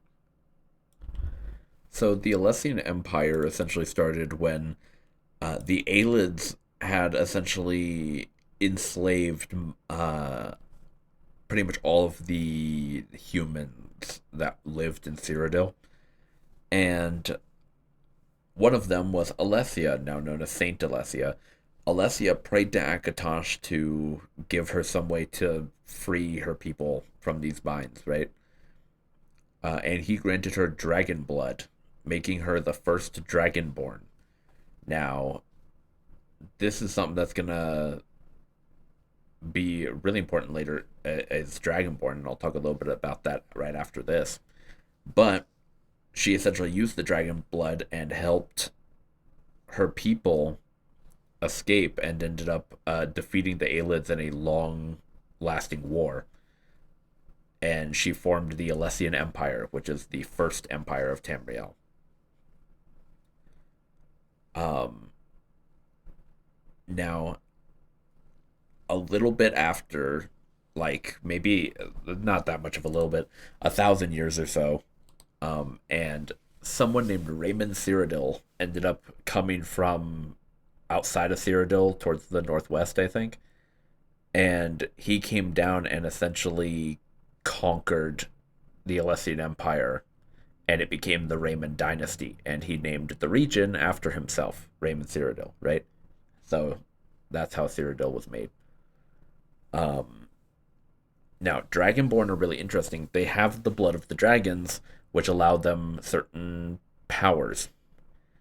Unless there's an active dragon nearby, a lot of the time Dragonborn abilities aren't going to be super noticeable. However, we have already had a Dragonborn. Back when the Atmorans were warring with the dragons, there was one man who was a dragon priest, the head of the dragon priest order. Essentially, there was an order of Nords that, well, were dragon priests, and they worshipped the dragons.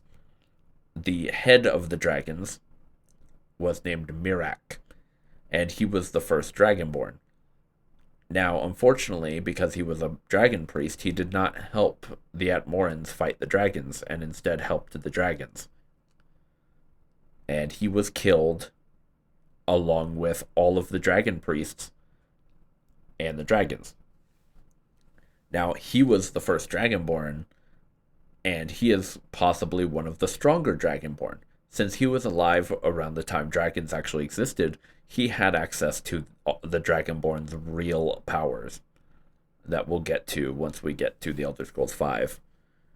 But until then, remember Mirak. And lastly, we're going to talk about magic schools. So magic in general is split up into multiple schools. And you have a lot of the simple ones, and there are 8 of them. Alchemy, so alchemy is of course the uh combining different forms of matter, and it's essentially just potions, elixirs, magical draws, just alchemy stuff.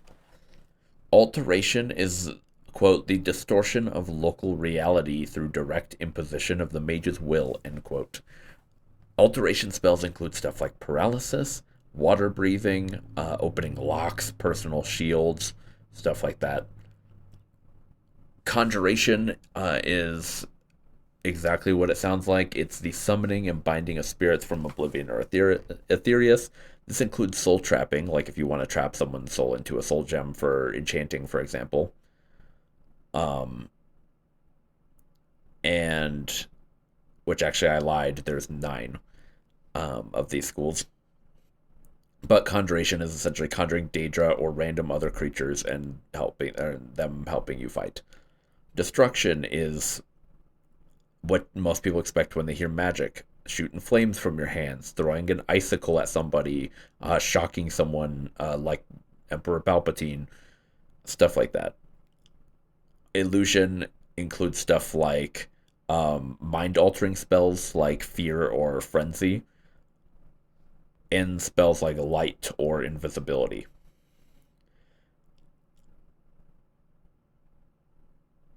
Mysticism is interesting because it's basically mysticism would be like where counterspell goes. So like its effects that dispel or absorb spells, magicka, stuff that drains magicka, and certain other things like telekinesis, just general magic stuff.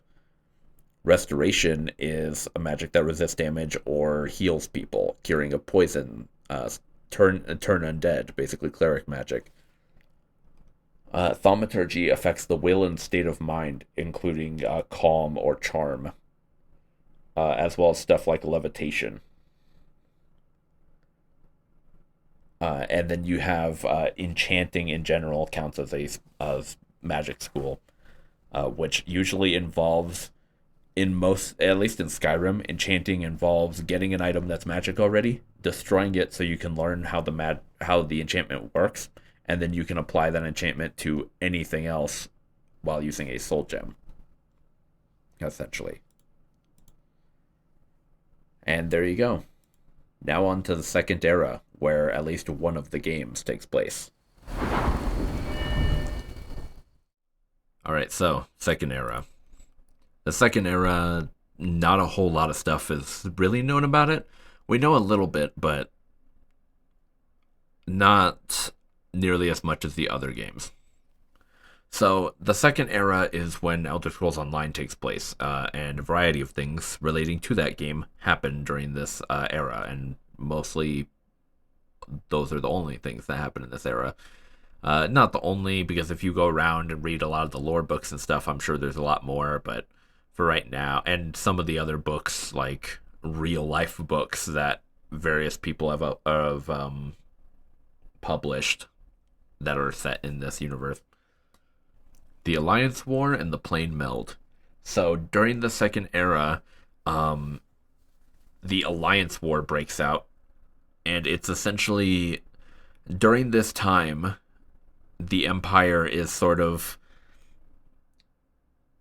disjointed and separated for the time being, right? And the Alliance War is essentially a group of three people: the First Aldmeri Dominion, the Daggerfall Covenant, and the Ebonheart Pact. Each with their own races joining in.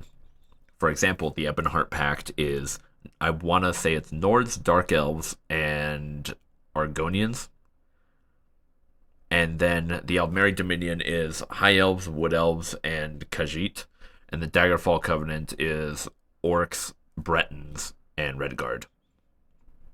And Imperials are kind of just sprinkled around the various factions. Now, the Alliance War, varying things happened to cause this, and, there's a few things. For example, the Ebonheart Pact is led by someone named King Yorun, and Yorun's sister got killed by a Daggerfall assassin, I think. But don't quote me on that. And the Plane Meld is essentially Mehrunes Dagon wanted to... Not Mehrunes Dagon. Molag Bal essentially wanted to merge his realm of Cold Harbor with Nirn. So Cold Harbor is supposed to be a dark reflection of Nirn. So he wanted to combine them, I guess, so that way he could rule Nirn also. And by doing this, he used the Worm Cult. Now, the Worm Cult is a group of people that follow Mannimarco, the King of Worms. And Mannimarco is somewhat important for varying things, but he's essentially a lich, okay? And we'll get to him in a second.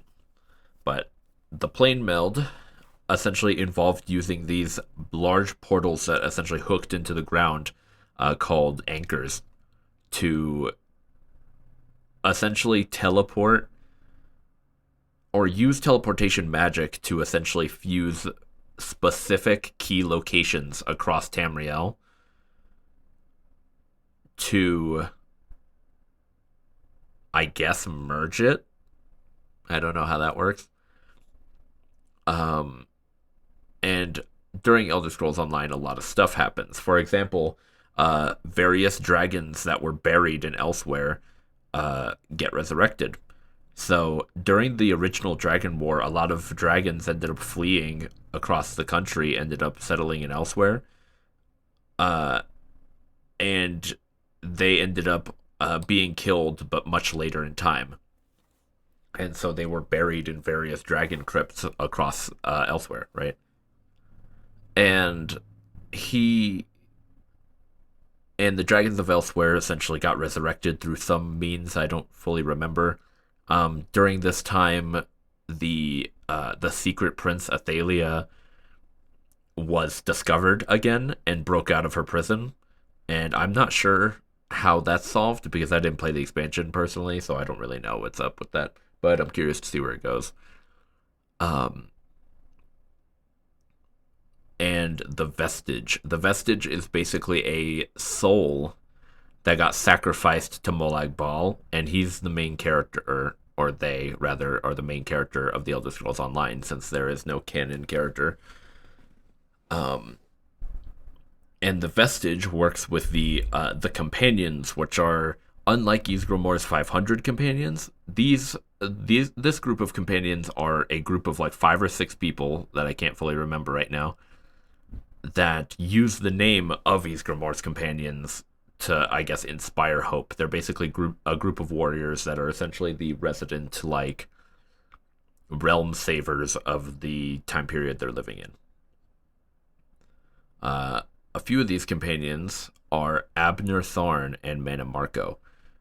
So Manamarco is the king of worms, and he eventually betrayed the companions and turned full evil and became a lich.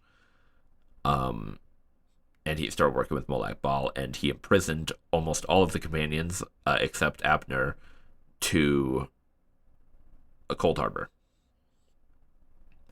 Abner Thorn is a guy that is that was the former Imperial battle mage, and his daughter is the Emperor Regent. And this dude is somewhat interesting. He's over 1,600 years old. He has at least 16 children. He's a pretty impressive spellcaster, all things considered.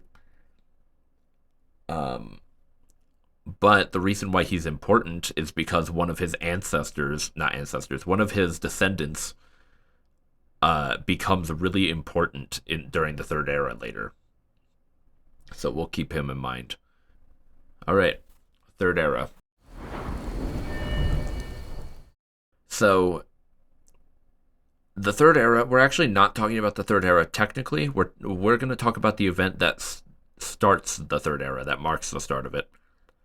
So at the very end of the Second Era, Numidium, the brass god we were talking about earlier, is somehow obtained and activated by a man named Tiber Septim. Now, Tiber Septim will become one of, if not the most important character um, throughout this game's lore, and or this franchise's lore rather. And Tiber Septim is actually a man named Talos of Atmora.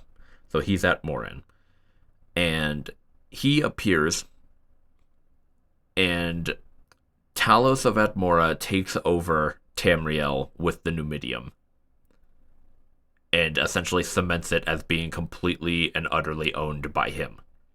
Now, the Numidium is interesting because it is so powerful that its mere existence causes breaks in space time and reality.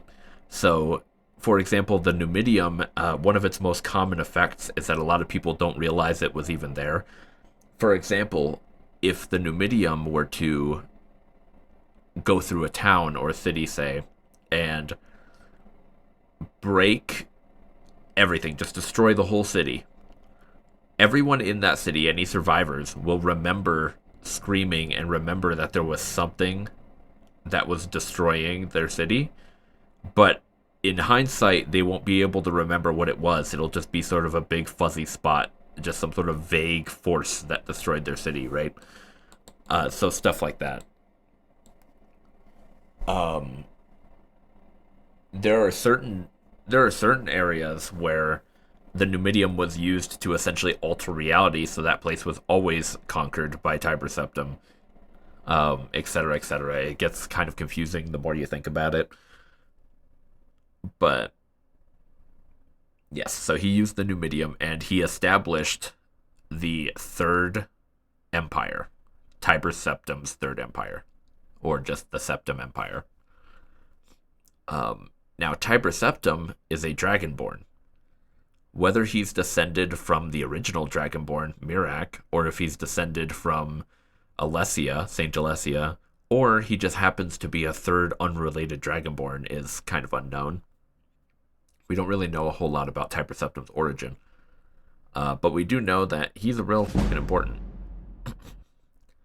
Anyway, the events of the Elder Scrolls Arena take place at about 300 years after this happens. So, the Elder Scrolls Arena is interesting because I played a little bit of it, and I don't want to make anybody upset, and I doubt I will. If you're watching this video, I would have probably made you upset many times just by the way I talk. But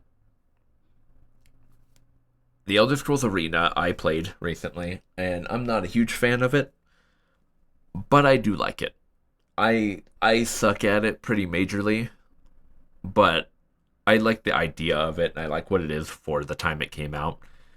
Um, and here's some, you're currently watching the footage of me playing Arena right now, and just sort of hanging out.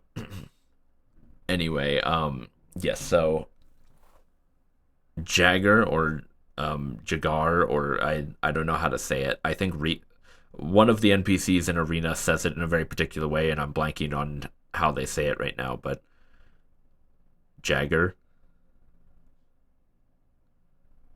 I don't know. Anyway, yeah, so Jagger Tharn is the Imperial Battle Mage for Uriel Septim the Seventh. That name's also super important. He's the Imperial Battle Mage, and he, at some point, he retires and goes into hiding to like plan his schemes. And his apprentice Rhea Silmain becomes the new Imperial Battle Mage.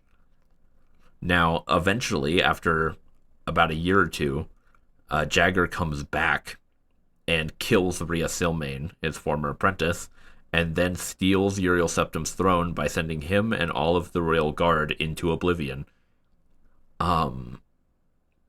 Which I believe are particularly Mehrunes Dagon's realm of oblivion. And he uses illusion magic to pretend to be Uriel Septim, and he becomes the new emperor. This is this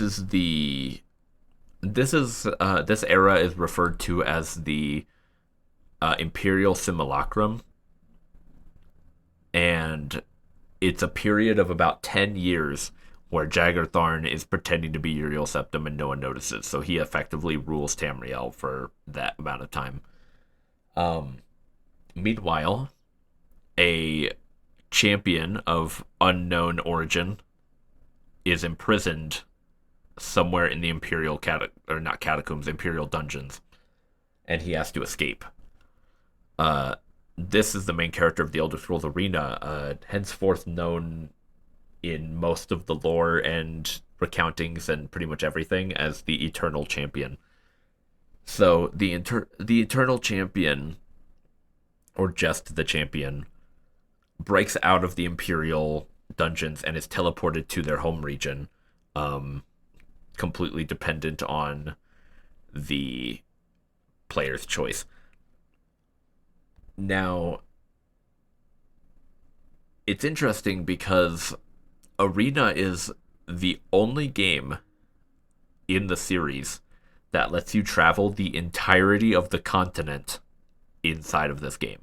Granted, a lot of the areas look pretty much the same and, low draw distance, and it's a game from, I think, 1994, so what can you expect, right? But it's the only game that lets you travel the entirety of Tamriel, except for Elder Scrolls Online, which gets pretty close to it. Um, anyway, the Eternal Champion is told by Rhea Silmane's ghost, uh, which I don't know why she hasn't gone to like the afterlife yet. She's kind of just hanging around, I guess, unfinished business. I don't know. Um, but the champion is told by Rhea Silmane's ghost that they need to find uh like 7 different pieces of something called the Staff of Chaos, which will be able to have enough power to destroy Jagger Tharn and free the Emperor. So the Eternal Champion spends 10 years wandering around the continent of Tamriel, finding these staff pieces. They eventually do, and they return into the Imperial City and kill Jagger Tharn and free Uriel Septim. No one knows what happens to the Eternal Champion after this game. They kind of just sort of fade into obscurity without anyone like except the king and his guys knowing what he did for them, right? Um, Next up, about like 6 years later, I think the events of Elder Scrolls 2 Daggerfall happen.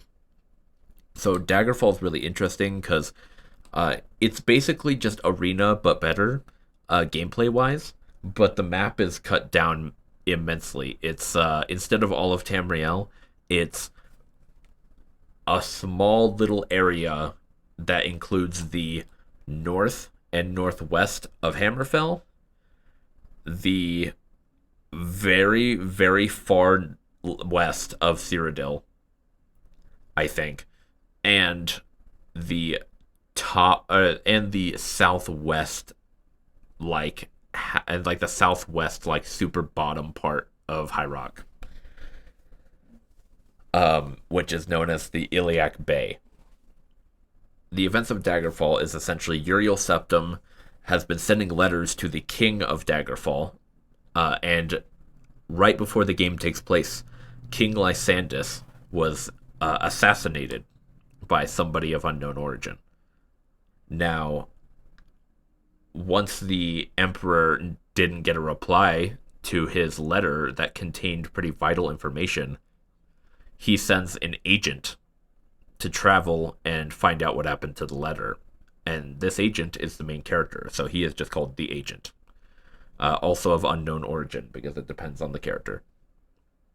Now, though I'd personally say the agent is most likely Imperial, since they seem to have been working for Uriel Septim for a long time, they're considered to be an agent of his will. So, yeah, it's pretty safe to assume. Um, Anyway, the agent soon discovers that the Underking, a man named Zurin Arctus, who was the battle mage or Imperial battle mage for Tiber Septim during his rule, is now a lich, and he is trying to resurrect the Numidium to take over the world. Now, the thing is with Zurin Arctus that's interesting is that's the Underking is theorized to be one of 2 people: Zurin Arctus, Tiber Septim's battle mage, or Ysmir Wolfhearth, which is one of Skyrim's original kings. Now, there is, for me personally, there is barely evidence to suggest it's Ysmir, and it's almost certainly Zurin Arctus, because Ysmir would most likely not have used or known about magic that much, and the Underking is a very prevalent sorcerer. Ysmir did not know about the Numidium, whereas Zurin Arctus did, having served directly under Tiber Septim. So it's just a whole thing. And the Underking is a lich, whereas if Ysmir were to be resurrected, he'd be a Draugr, most likely. Either way, the agent appears and stops the Underking from using the Numidium, but the Numidium activates anyway, and it causes an event known as the warp in the west. The warp in the west is a what they call a dragon break, which is essentially a rip in space time. The reason they call it a dragon break is because time is really associated with dragons, and Akatosh is the dragon god and also the god of time. So,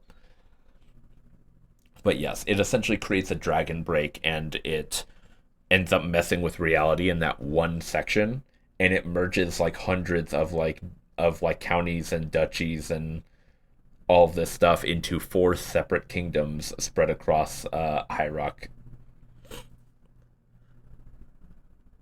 But nothing really comes of that in the future games, as far as I'm aware. Next up, about 4 years later, possibly, the Elder Scrolls The Morrowind happens.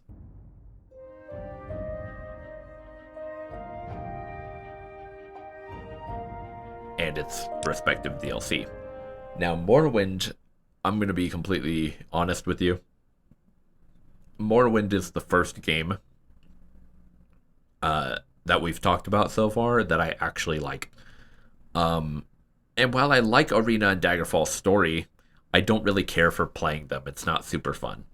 I do, however, like Morrowind. And Morrowind is interesting, and I have plenty of problems with the game. But there's a lot of great stuff about Morrowind as well. And chief among them is its lore and story. So, Morrowind, you take the role of Nerevar, or Nerevarine, which is the reincarnated version of Endoriel Nerevar, though this particular person does not know he's the reincarnation. This game has a canon character, which is the guy on the cover, the default male dark elf. So I'm gonna be referring to it, or I'm gonna be referring to him as him for pretty much this entire time, even though I've been kind of doing that anyway for the rest. But this one's actually canonically a man.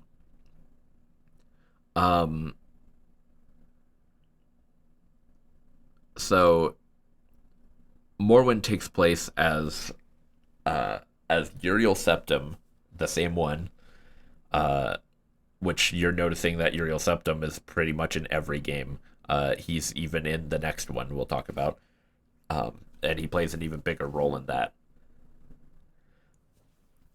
But an unnamed, unknown Dunmer is transferred from the Imperial dungeons to their homeland of Morrowind on Uriel Septim's direct order.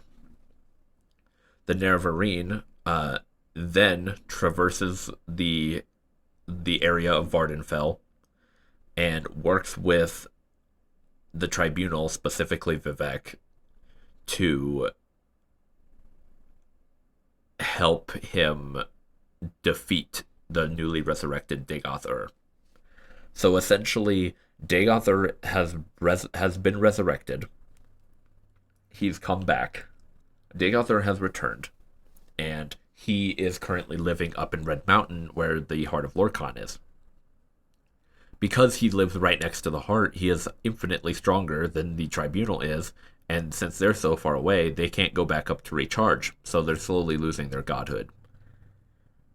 Vivek tasks the Nerevarine with recovering Kagranak's tools and destroying the Heart, or at least destroying the enchantment on the Heart, and defeating Dagoth, which the Nerevar eventually does.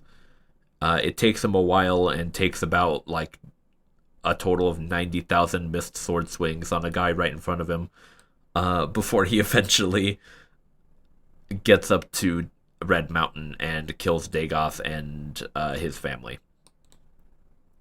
effectively saving Morrowind. Now, Dagoth was his whole plan was essentially he was going to use his godly powers to essentially unleash a giant, like, mist that was essentially a virus that, for lack of a better comparison, would pretty much just turn anybody that got hit by it into like a zombie. So he was essentially planning on causing a full-on zombie apocalypse, at least on Morrowind, and eventually the whole world. But Dagoth is killed permanently this time, and Nerevar is regarded as a hero, at least by Vivek.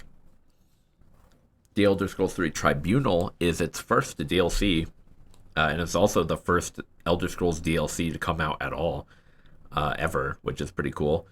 The Elder Scrolls 3 Tribunal essentially follows Nerevar and Vivek as they realize that Almalexia has gone insane from the fact that she's losing her godly powers. I can only assume because she's just gotten so used to it.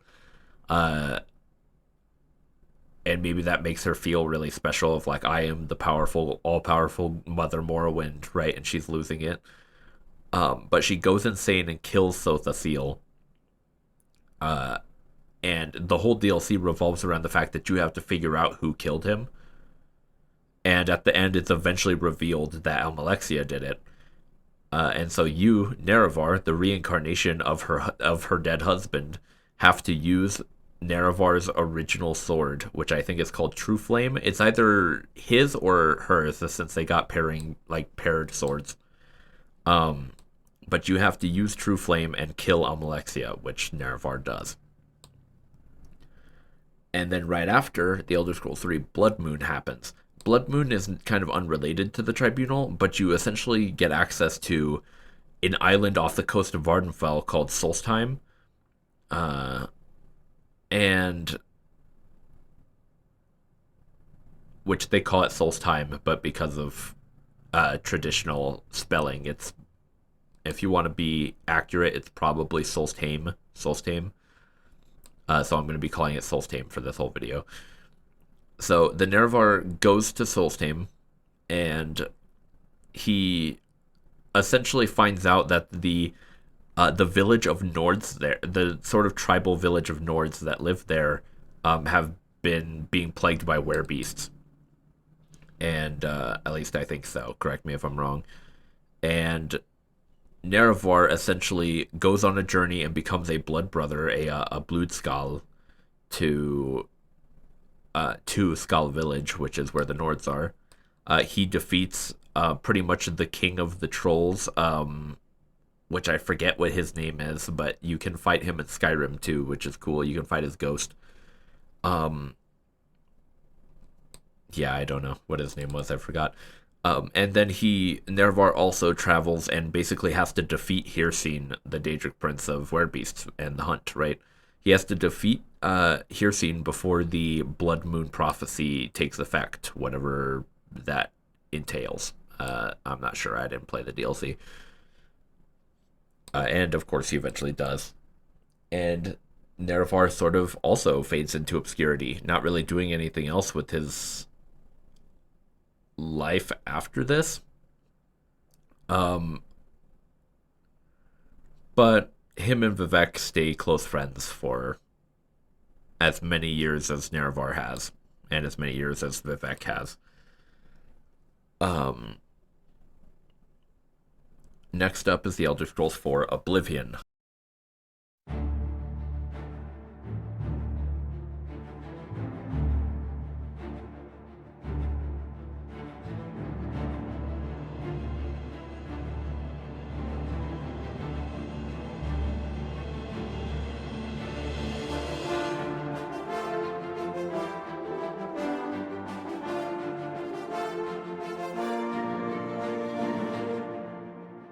Oblivion is probably the best game in a lot of people's minds.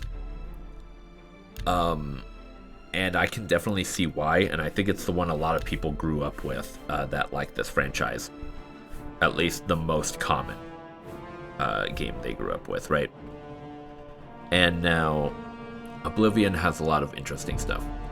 Essentially, the main character of Oblivion, the the main character of Oblivion is essentially imprisoned in the Imperial dungeon for a crime we are never told, which opens up a lot of roleplay possibility, which I really like. And this person, which the canon character for Oblivion is the male default male Imperial, by the way, um, is he is imprisoned for whatever reason. Now, while this is happening, Uriel Septim uh, and his heirs are being targeted by assassins known as the Mythic Dawn. The Mythic Dawn are a cult that worship Mehrunes Dagon.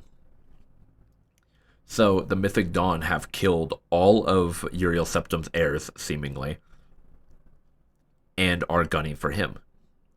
The Blades, which we'll get to what the Blades are later, because we're going to be mentioning them pretty often.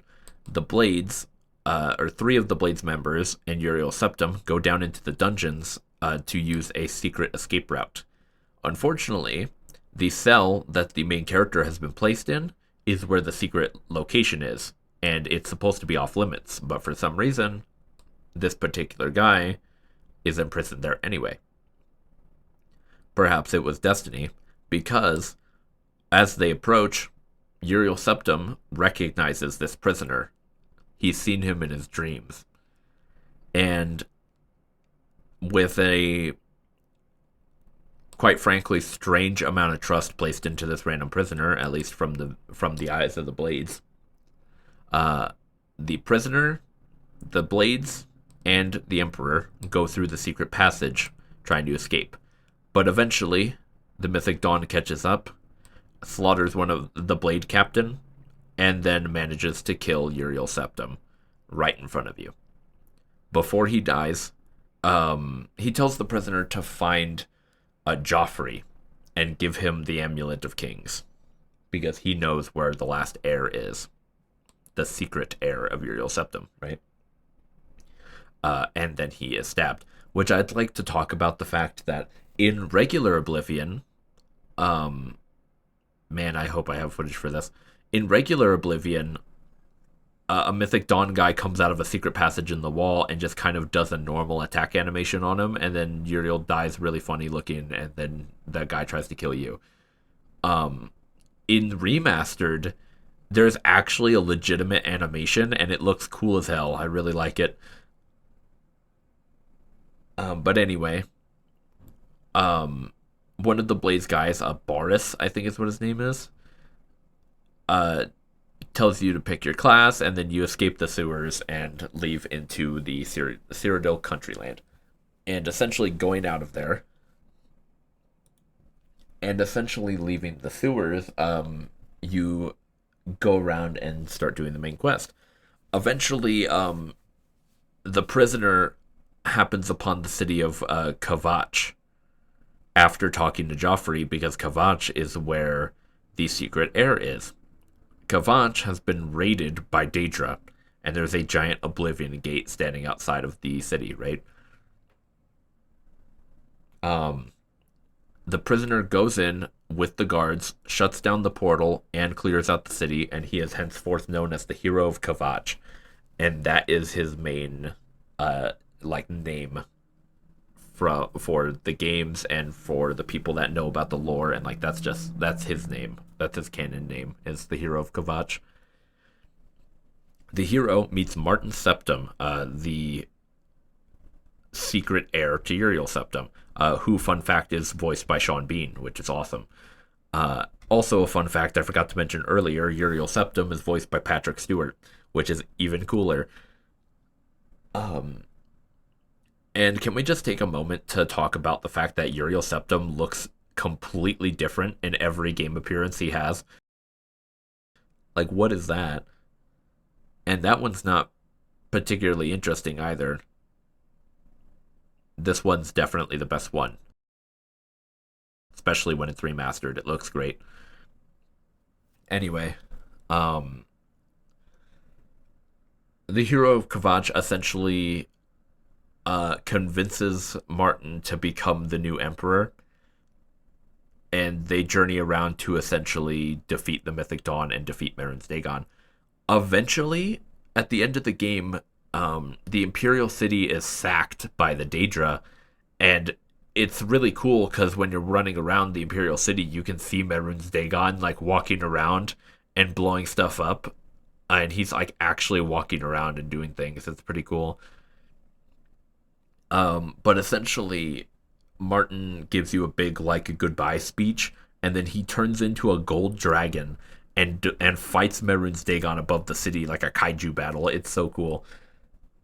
But eventually, Martin dies defeating Mehrunes Dagon, and the hero of Kvatch is pretty much left with no friends and is alone, and he fades into obscurity, which is quite sad. With Martin Septim dying, the Septim Empire slowly dissolves, and after this game, the Knights of the Nine DLC happen. So, the Knights of the Nine are essentially a group of nine like paladins, basically, that they used to work directly under Saint Alessia, and they're this ancient order that's essentially designed to defeat the Aelids. And eventually, the king of the Aelids, Umaril, which I really like saying his name, Umaril, right? It sounds like a Lord of the Rings name. But anyway, Umaril is resurrected, and he starts resurrecting his fellow Aelid worshippers and followers and stuff. The hero of Kvatch is essentially inducted into the Knights of the Nine, and follows the path of a man named Pelinal Whitestrake, which was the original leader of the Knights of the Nine. And he is a very righteous, holy type of dude. And a pretty solid fighter, I will say. Now, Pelinal originally defeated Umaril, but you have to supposedly kill Umaril's physical body and his spirit in order for him to really die. Otherwise, he can just resurrect at some point. So the hero of Kvatch proceeds to do that and puts Umaril back into his grave.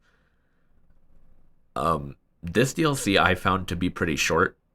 The one time I played it, especially compared to its next one, which is the Shivering Isles. So Oblivion's second DLC literally takes you to Sheogorath's Realm of Oblivion, and you have to essentially solve the problem of the Grey March. Sheogorath basically wants you to figure out how to not have the Grey March happen anymore. And you eventually do this, but it's with a little bit of a cost.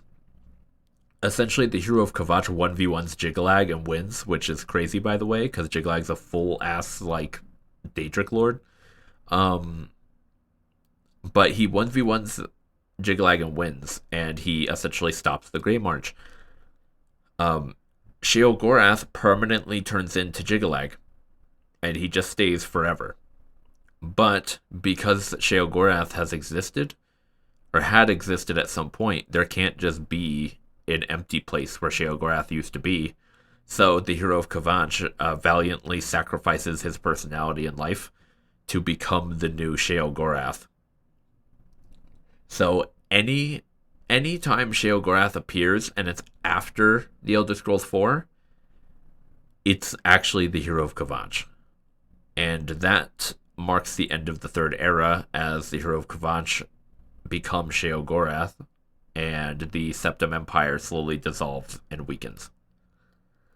Hot off the Third Era ending, we're into the Fourth Era, where because the Septim Empire is so weak and fragile, it is taken over and reformed into the Mede Dynasty.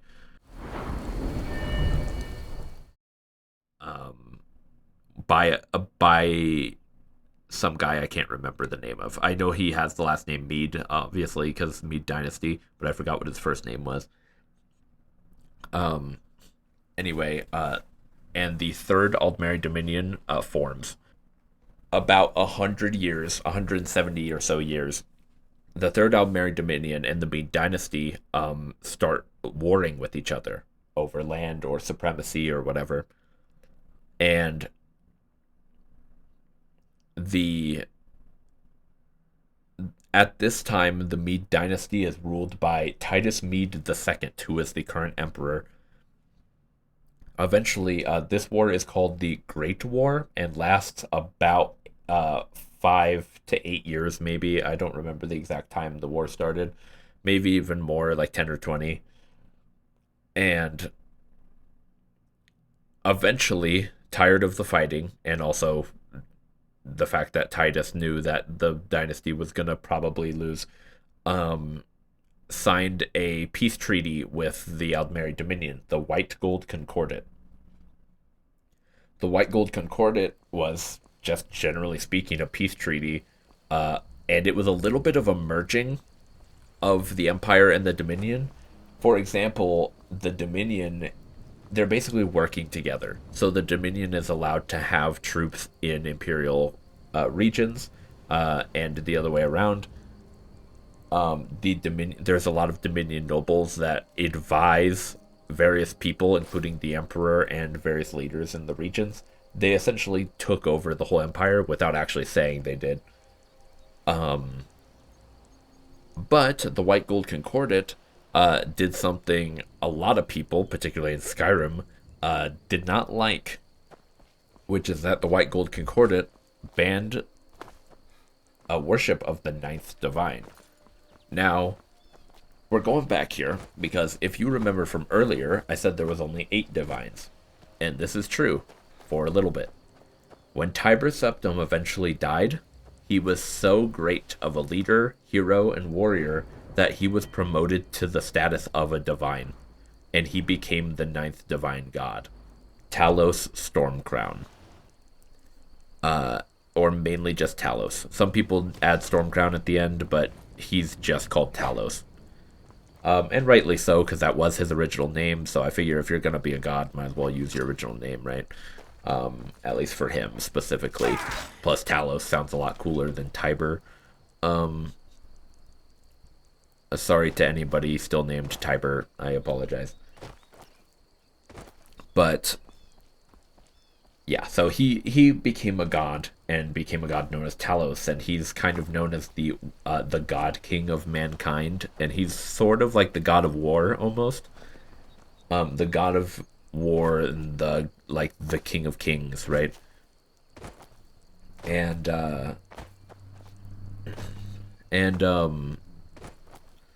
essentially the White Gold Concordat stipulates that worship of Talos is now illegal, and he is to be stricken off of every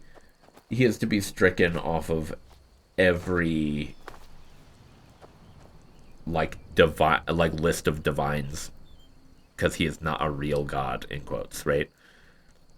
And this causes a civil war to break out in Skyrim.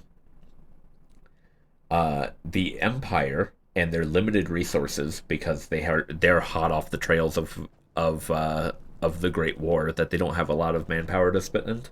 They don't have a lot of manpower to spend because they're hot off the trails of the Great War, right? But who's going to stop him? And so they don't have a lot of manpower to spend.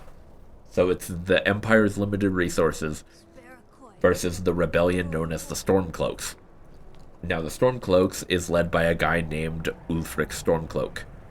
Ulfric is essentially the Jarl of Windhelm, which is a city in the northeast, or actually just pretty directly east of Skyrim. Now, Ulfric is very much a Skyrim belongs to the Nords kind of man. And personally, this dude's voice is awesome. I love whoever voices Ulfric. But he is not a great person. And if you side with the Stormcloaks, I'm not saying you're wrong. And of course, it depends on the character. But the Stormcloaks are violent, racist. Actually, the racism is pretty much the main problem I have with them. The Stormcloaks essentially don't want other races to be able to do anything in their region. They want Skyrim to be only for the Nords. They don't want, the other races being able to really get good jobs or run businesses, like small businesses. They don't want other races to be able to, like, become Jarls or any type of important member in society. They only allow them to be essentially tourists. And even then, it's a bit of a stretch, right? And every Stormcloak is a Nord. Whereas if you're, hanging out with the Empire, you'll see an Argonian that's a part of the Empire. You'll see an Orc that's a part of the Empire, So I personally side with the Empire every single time. But that's besides the point. Sorry for my little rant there. But yeah, so the Stormcloaks are essentially fighting the Empire for control over Skyrim. And they're essentially fighting over control over Skyrim, right? And right in the middle of this civil war is when the Elder Scrolls V takes place, and its DLC.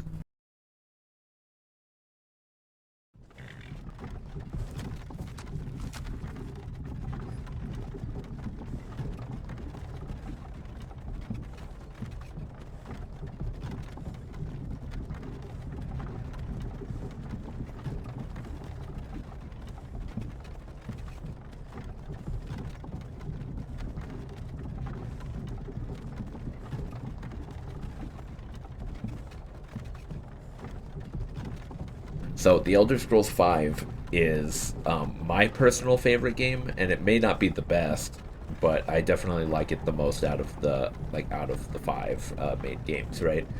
Not including side stuff like spin-offs like Redguard or anything, or Battlespire. So, the main character is caught in an Imperial ambush where the Imperials were waiting at the border to grab various Stormcloak members, including their leader. You and a thief named Lokir had to ended up. You and a thief named Lokir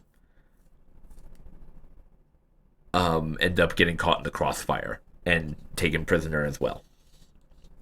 Now, you and Lokir are riding in a carriage with varying Stormcloaks with you. Eventually, you get to the town of Helgen, where you are to be executed on the spot, even though you weren't at all related to the Stormcloaks. You just happen to be there, but they try to kill you anyway. However, a few Stormcloaks get their heads chopped off. Lokir ends up dying because he tries to run and gets shot in the spine by 4 arrows. And right as you're about to get your head chopped off on the block, a dragon swoops down from the sky and starts destroying the whole town, right? Now, this dragon is Alduin, because he just freshly appeared out of the dragon break that he got thrown into with the Elder Scroll, and he is very upset. So, little did the original Nord heroes that sealed Alduin away know, but when they used the Elder Scroll, they teleported him thousands of years into the future, and he just barely reemerged. So, with all of the chaos, you, Ulfric Stormcloak, and a Stormcloak named Ralof flee and run through Helgen, trying to escape. You eventually make your way past and end up losing Ralof and Ulfric. you run into Hadvar, an Imperial that was frankly very nice to you compared to everyone else. And you journey with him to the keep of the town, where you and Raylov meet up again, and Rayloff and Hadvar meet up. They're hostile towards each other, and both of them beckon you to follow them. This is your first choice of the Civil War, and while I wish the Civil War did more things with its story and element of choice, it it gives you a little bit of choice, which I kind of like. This choice actually doesn't really matter at all in the grand scheme of things, but all of the rest of the choices relating to the Civil War will. Mostly, except for one we'll talk about later. But no matter who you follow into the keep, it'll basically be the exact same, where you traverse through the keep and fight off the opposing faction of whoever you followed. And you escape out of a cave, out of a secret cave exit.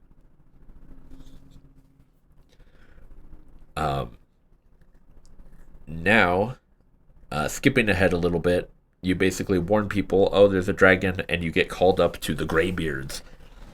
Now, the Greybeards are basically a group of 4 hermits that live on top of the tallest mountain on the continent.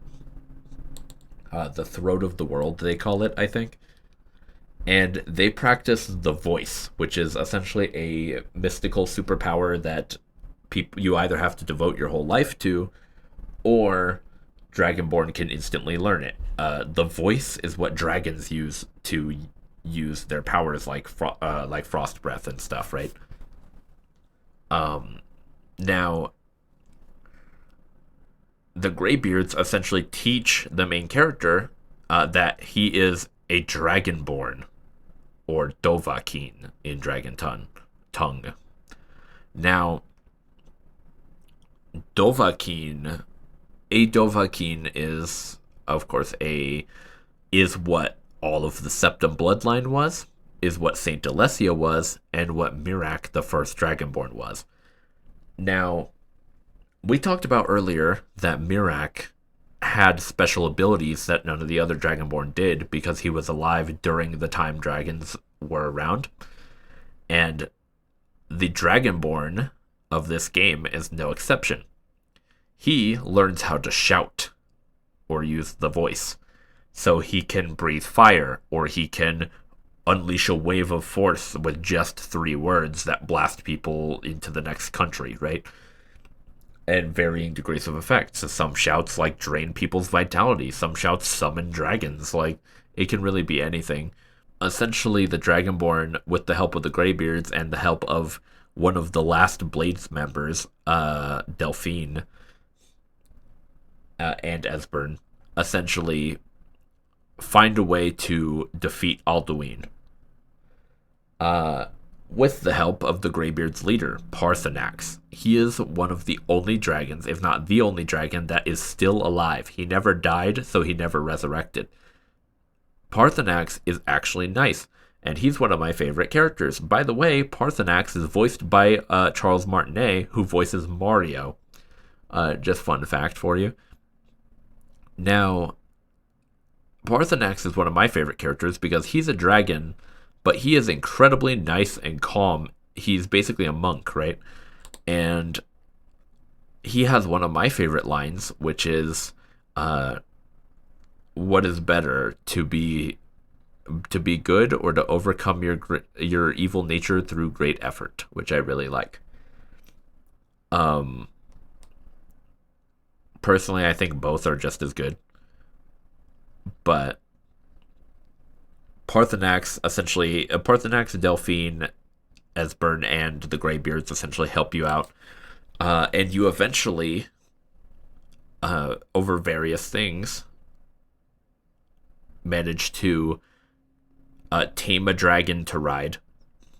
You manage to pause the Civil War for a tiny little bit while the dragon threat is happening, which involves you being in a big, like room with like a round table, and you get to like give compromises Like Ulfric will be like, "We want Riften if you want this place," and you can say that seems reasonable, or no, you're out of line, which is cool because you can sort of favor one side over the other if you want, but it doesn't really affect anything like for that quest in particular.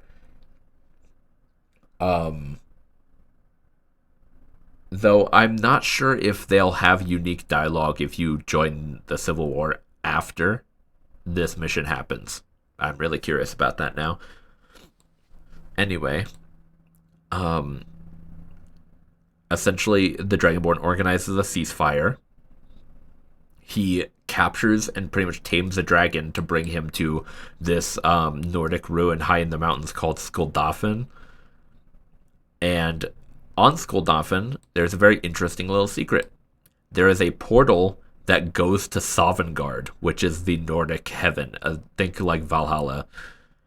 Now, Sovngarde is interesting because the whole thing with Alduin is he eats people's souls for sustenance. So Alduin goes into Sovngarde to essentially regain all of his strength, and so he's just consuming all of the souls that are in Sovngarde. And the Dragonborn makes it to the Great Hall, teams up with the original three Nordic heroes that defeated Alduin, and using a particular shout he learned called Dragon Rend, which forces a mechanically it forces a dragon to land, because in Skyrim dragons have this big problem with just constantly flying around and they never land, so if you're playing a melee character you're kind of screwed. But Dragon Rend forces a dragon to land on the ground so you can smack it and you can kind of just spam it on them for all eternity, right? And then until they die. It's really useful. In lore, like in universe, Dragon Rend forces a dragon to comprehend mortality. So you essentially paralyze them with fear with Dragon Rend. It's interesting because dragons inherently are immortal. They just cannot die. And so Dragon Rend forces them to contemplate what death would be like, and it frightens them so much that they are forced to land, and they become weaker. Now, the Dragonborn and the three heroes defeat and kill Alduin, and the Dragonborn eats his soul, so he can't come back. Despite the fact that it's Alduin's entire soul, it acts like a normal dragon soul and doesn't have anything special, which is kind of sad. Yeah, so the Dragonborn is essentially told by all the heroes, like, we'll be waiting for you when you eventually arrive or whatever, because they're like, for sure, they're almost certain that this is gonna happen, or that he's gonna go to Sovngarde. So they're waiting for him. The Dragonborn leaves Sovngarde and kind of just hangs out. The first DLC then takes place, which is Dawnguard. Essentially, this guy named Lord Harkon and his vampire family. Essentially, this dude named Lord Harkon and his vampire family come out of hiding after centuries and start essentially raiding Skyrim. They're pretty much planning on taking it over, right? And the Dragonborn has to stop them. So the Dragonborn joins the Dawnguard, which are essentially this group of vampire hunters, right? Which, as a side note, the guy that leads the Dawnguard, his name's Isran, and I really like his voice actor too. He sounds awesome. But anyway, so you help Isran and the Dawnguard essentially fight vampires, and in order to do that, you need pretty much an Elder Scroll that will tell you how to defeat vampires. The Dawnguard already have information that Harkon has an Elder Scroll that apparently tells him how to blot out the sun so vampires can be free, and he essentially tries to find it. However, this Elder Scroll is being guarded by this woman named Serana. Now, anyone that has played Skyrim, at least its DLC, knows that Serana is awesome, and I love her, and she's the best follower in the whole game. Um, and though I will say, love her platonically, but I really like her character. And a big thing with Serana is she is essentially found in a tomb, and she's holding onto the Elder Scroll. But after a little bit, she sort of helps you defeat and kill her dad because her dad's kind of an asshole. Um, and she kind of stays with you for the rest of the time because she just likes being around you. And Serana is just awesome. I highly recommend doing like a certain portion of Dawnguard literally just to get Serana and then do the rest of the game. Um, like she's so cool that when I'm playing Skyrim, like modded followers, I'll literally still have her in my party along with people like Lucian. But essentially, the Dragonborn kills Harkon, and you can choose to become a vampire lord, which is pretty cool. You get a special form, which is kind of useless to be fair, but you can pretty much be a vampire, and it's pretty sweet. Um, Now, the in this quest, the Dragonborn had to go to a place called the Forgotten Vale, I want to say is what it's called.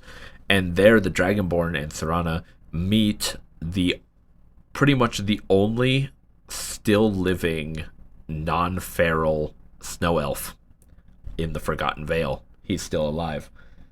And they essentially help him kill his brother, who has become a vampire, and in return he gives you Ariel's bow. So Ariel is an elven god that's basically elven Akatosh, okay, for reference. And he gives you Ariel's bow.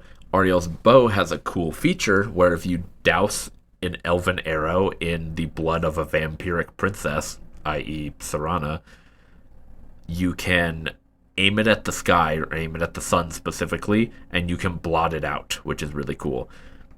In game, there are two types of arrows. The one that's covered in blood helps you blot out the sun.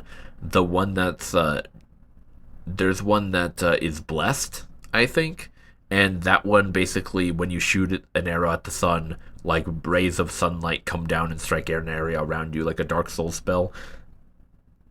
It's pretty cool, but I've never really found I've never really found an opportunity to actually use it. I've never really gotten value from it, so. Um, but that's essentially Dawnguard, right? Now, next up is Dragonborn, which the Elder Scrolls V Dragonborn is easily, probably, I'd say definitely the best DLC out of every game that has DLC, for me personally. And it purely comes down to the fact that Hermaeus Mora is probably one of my favorite Daedric princes, and he is like the main bad guy of this DLC. Essentially, the Dragonborn travels to Solstheim, or Solstheim. The Dragonborn travels to Solstheim, you know, the island from Morrowind's DLC, and also becomes a blood brother of Skull Village, and helps them fight Hermamora, which is just the tribal nickname for Hermaeus Mora. And he essentially helps them defeat Hermamora because he's essentially slowly mind controlling various people across the island to he's essentially mind controlling various people across the island to build these giant structures for him. Anyway, long story short, you basically have to collect a bunch of black books that give you special abilities, and you do not fight Hermaeus Mora, but instead you fight Miraak, the original Dragonborn. And he has a very cool line that I'm sure I'll probably use at the end of the video. But he says, God, what is it? And so the first Dragonborn meets the last Dragonborn at the summit of Apocrypha. And I really like the Dragonborn DLC because you can visit Apocrypha and it looks awesome. In case people don't remember, Apocrypha is Hermaeus Mora's Realm of Oblivion we talked about earlier. You have to 1v1 Miraak, and you eventually kill him, and Hermaeus Mora is so impressed that he basically forces you to become his new champion. And so that DLC is pretty much done. I really like Dragonborn because, unlike Dawnguard, who, unlike Dawnguard, which takes place pretty much primarily in Skyrim and like adds like barely a new area, Dragonborn adds basically a whole other map, like open world map with this DLC, which I really like. And Solstheim is really fun to travel around and like explore. I remembered when I was done with normal Skyrim, I remembered going to Dragonborn, and I was like, wow, this makes the game for me, right? But anyway, that's Skyrim done, and no one knows what happened to the Dragonborn after that, but most people just assume he also sort of faded into obscurity along with the Civil War. We also don't know who the canon winner of the Civil War was. We're most likely going to find out in the Elder Scrolls 6, but right now we have no idea. A lot of people think Elder Scrolls 6 is going to take place in either High Rock or Hammerfell. And right now we really have no way of knowing besides that trailer, which, by the way, is, I think, 7 or 8 years old by the time I'm recording this. And it'll be even longer until the games come out. You thought Cyberpunk had a bad release delay? Let's talk about Elder Scrolls 6. But anyway, that's essentially that, and that concludes the fourth era, which means our history recap is done. Next up is just general fun facts, lore, and stuff that I ended up missing from the historical recap.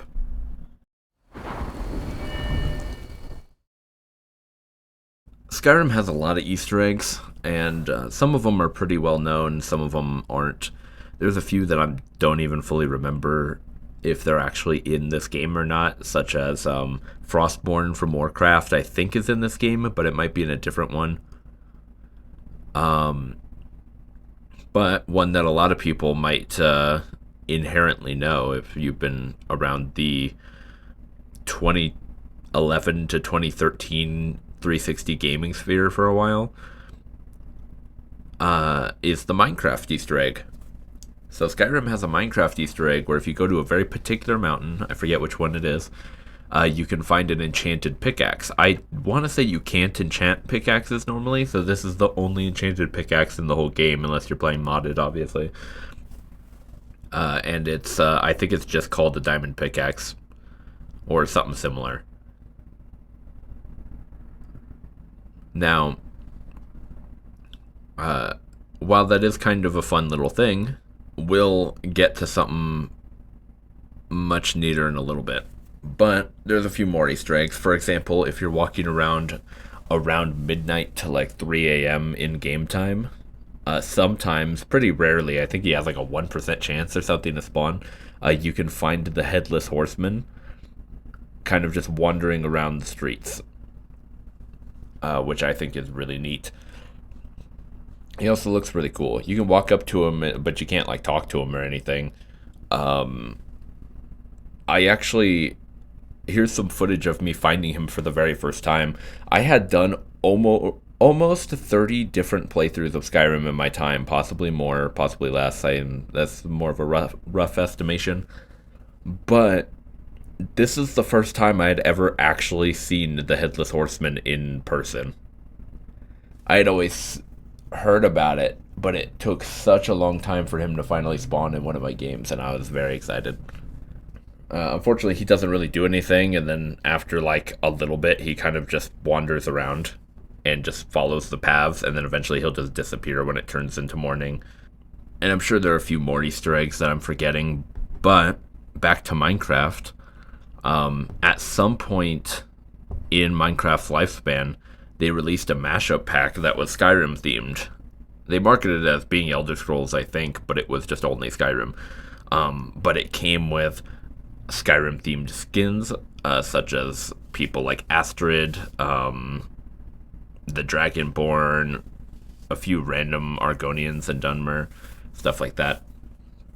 But the real star of the show is it came with a fully recreated Riverwood and Whiterun, and it came with a partially recreated Bleak Falls Barrow. And when I say partially recreated, I mean they made the outside and then didn't make the inside.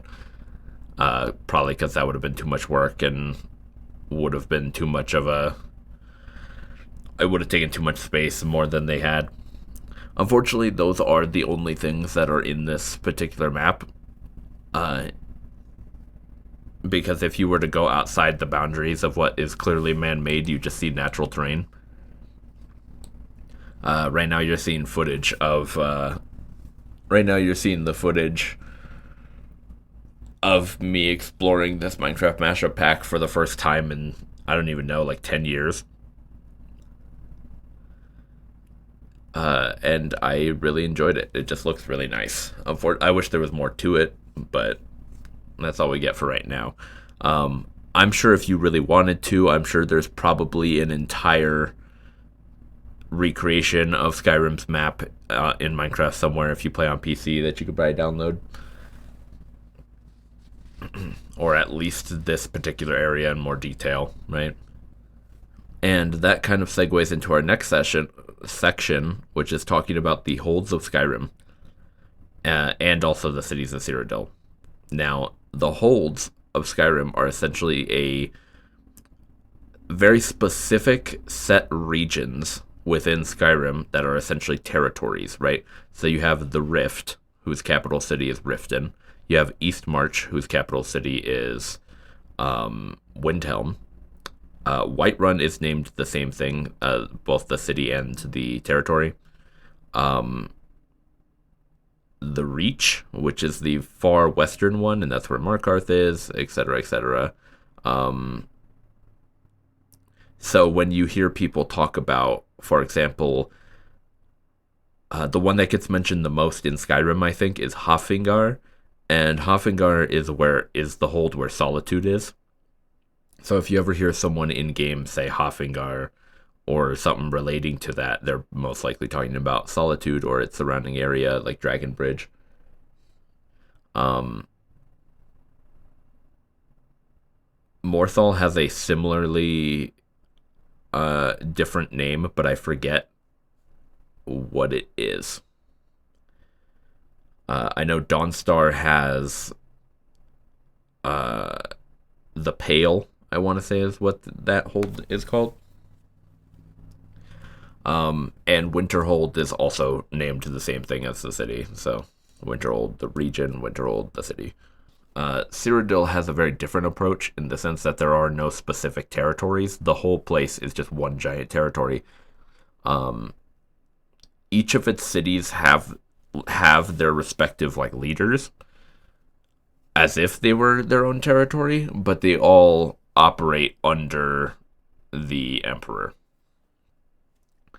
Though I guess it is similar to Skyrim because all of the holds of Skyrim each have their own leaders, Jarls, which control each of the holds, essentially like kings, and then they all work for the High King of Skyrim, who in turn works for the Emperor, so I guess it depends. I would go into details of all the cities, but I might save that for another video where I maybe rank all of the holds or cities. We'll see. Canon main characters. We talked about this a little bit while I was explaining the actual games, but Morrowind, Oblivion, and Skyrim all have canon main characters that are, canonically the characters that you should be playing, which is, for Morrowind, it's the male Dunmer, the default male Dunmer. At least I think so. You might have to change the hair a little bit, but it's the guy on the cover of the game. For Oblivion, it's the default male Imperial, and for Skyrim, it's the default male Nord, which I'd like to talk about a little bit. The default male Nord looks exactly the same as Ralof, and looks exactly the same as Miraak with his mask off.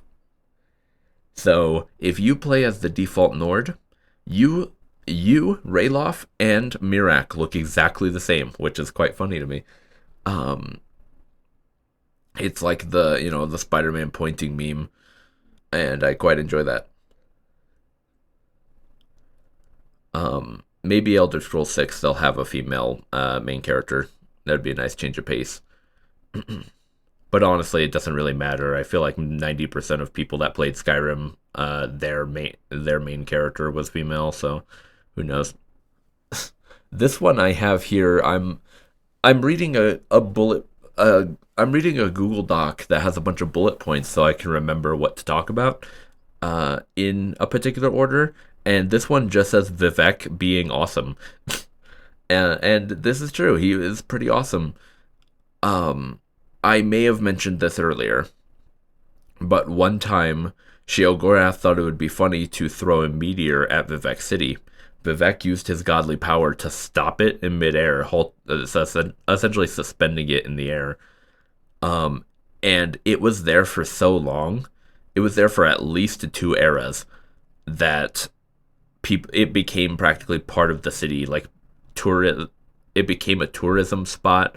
People started building stuff on it, um, which is pretty cool. During the end of the Third Era, Vivek and Nerevar disappeared at exactly the same time, much like the dwarves. No one knows why, not even us, seemingly. And, that by itself is really interesting. I once started trying to plan a D&D that involved that event, but it never really came to fruition, unfortunately. Um, Vivek is known as the warrior poet, and he has authored 32 separate books that are basically just catalogs or compilations of all of his poems and lessons. Essentially, I think it's called the 32 Lessons of Vivek. Uh, volumes. So actually, no, he has 32 lessons, and he's authored 3 or 4 books because they're all separate volumes 1 through 4 of the 32 lessons of Vivek.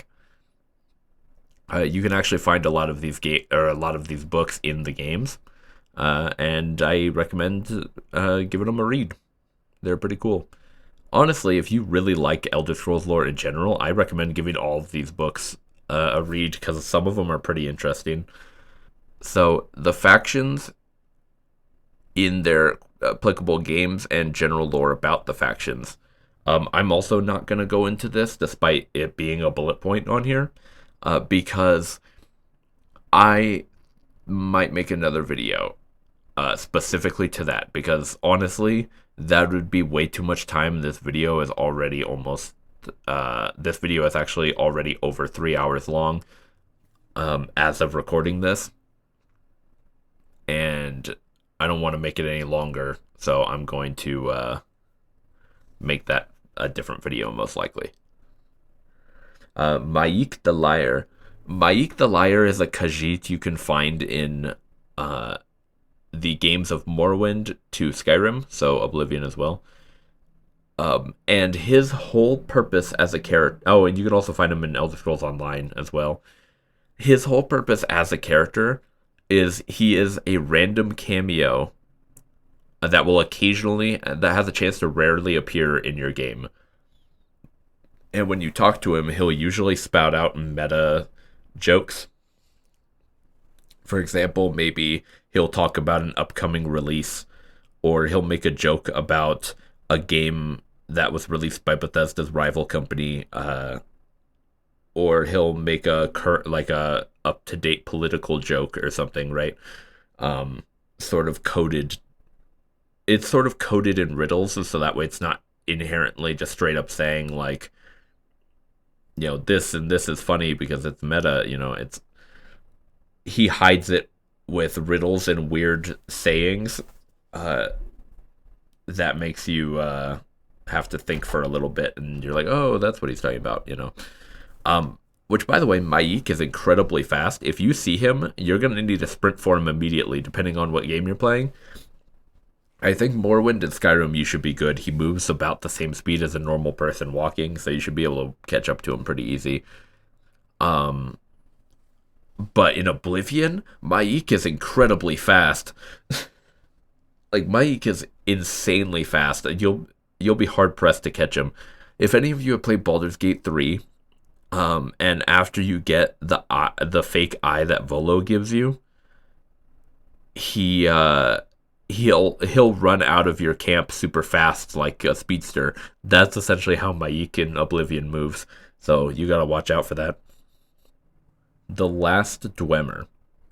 So we talked about earlier how all of the Dwemer um all vanished at exactly the same time, right? Well, there was one guy. His name is Yagrum Bagarn. Now Yagrum was one of the architects that worked directly under Kagranak. However, he happened to be in a different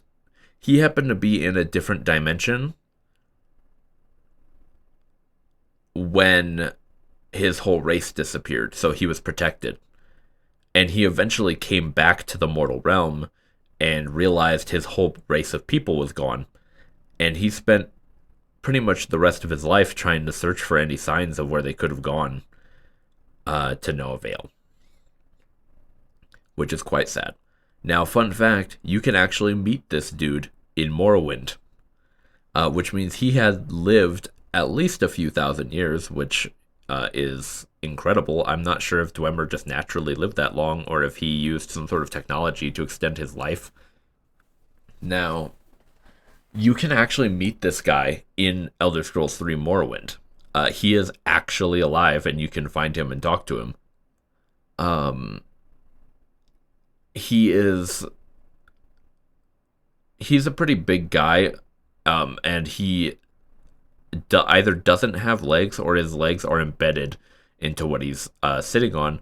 But his whole lower body is essentially replaced with like a Dwemer clockwork, like spider body, kind of like he kind of looks like Mojo from the X-Men comics, if you know who that is. Except not nearly as crazy. He eventually dies shortly after Morwyn's main story is finished. I don't think you ever see it, and technically, because of the way the game works, you can still meet him after you beat the main story. But I think he dies maybe like a year or two after, actually. So I'm not sure. Dunmer slurs. Now, the Dunmer have a variety of slur words that they usually hurl at people. Um, of course, all of these slurs are made up because why would you ever want to use a real one that's in immediate lawsuit waiting to happen? And also, it's just generally a bad thing to do. But the Dunmer have very specific slurs that they use, particularly in Morrowind and sometimes in ESO. You don't really hear them that much in the later games. Um, and it's maybe because they sound a little bad. So, these slurs are most often heard during Morrowind when an enemy Dunmer is, or a friendly Dunmer is just attacking anything. They'll usually yell it out. And there's a few words. One of them is swit, as shown here. This is the end of you, switch! Now, swit is basically half-wit. So, you swit is essentially just a general insult, and not particularly a slur. And it just means, of course, it just means, oh, you half-wit, oh, you're stupid, or whatever, right? Um, and another one is this one. You Enwa! Which is also in ESO you actually pronounce it differently, which is Noah. I don't know if I like that as much because I like how visceral the other one sounds when they're yelling it at you. You can definitely tell they mean it, whereas Noah sounds like a fancy term for an elven cheese or something.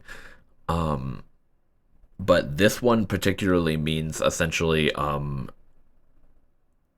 dumb foreigner is essentially what this slur means, is dumb or stupid foreigner / tourist. Which is interesting because if you're playing a Dunmer in Morrowind, a lot of people, like a lot of the enemy Dunmer will still call you this. And to be fair, Nerevar seemingly did mostly live in the Imperial City for most of his life, considering he got imprisoned there. So I guess it checks out. The Thuum. So the Thuum, or the Voice, is essentially a mystical power that the dragons use to essentially conjure up their magic effects, like their fire breath. Um, the Thuum was apparently given to ancient Nords as a gift by Kinnereth, which in the Nordic pantheon is named Kine. So, Kine essentially imbued the Nords' voices with power and called it the Thuum. And you can apply various effects, as we somewhat discussed earlier, such as draining people's vitality or sending out a blast of force to knock somebody into the next millennia. There are like 3 different types of fire breath. You can shout at the sky to either clear the weather or summon a meteor storm, stuff like that.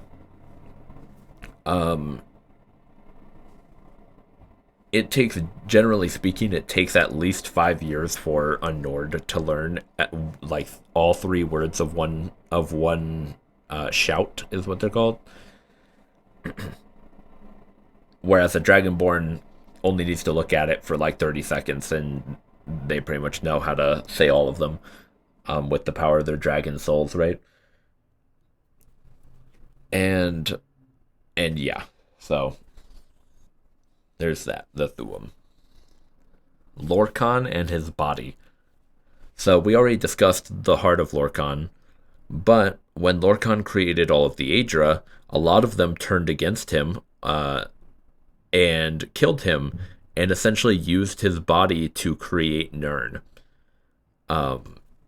Seemingly, anyway. This isn't confirmed by any scholars or anything, but yes, Lorkhan's body essentially became Nirn and its 2 moons, Master and Secunda.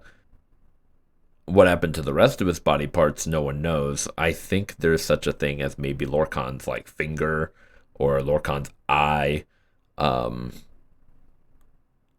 lot of people speculate that during the College Winterhold questline in Skyrim, which is essentially the Mages Guild, but for Skyrim specifically, you find this giant floating magic orb named, they call it the Eye of Magnus.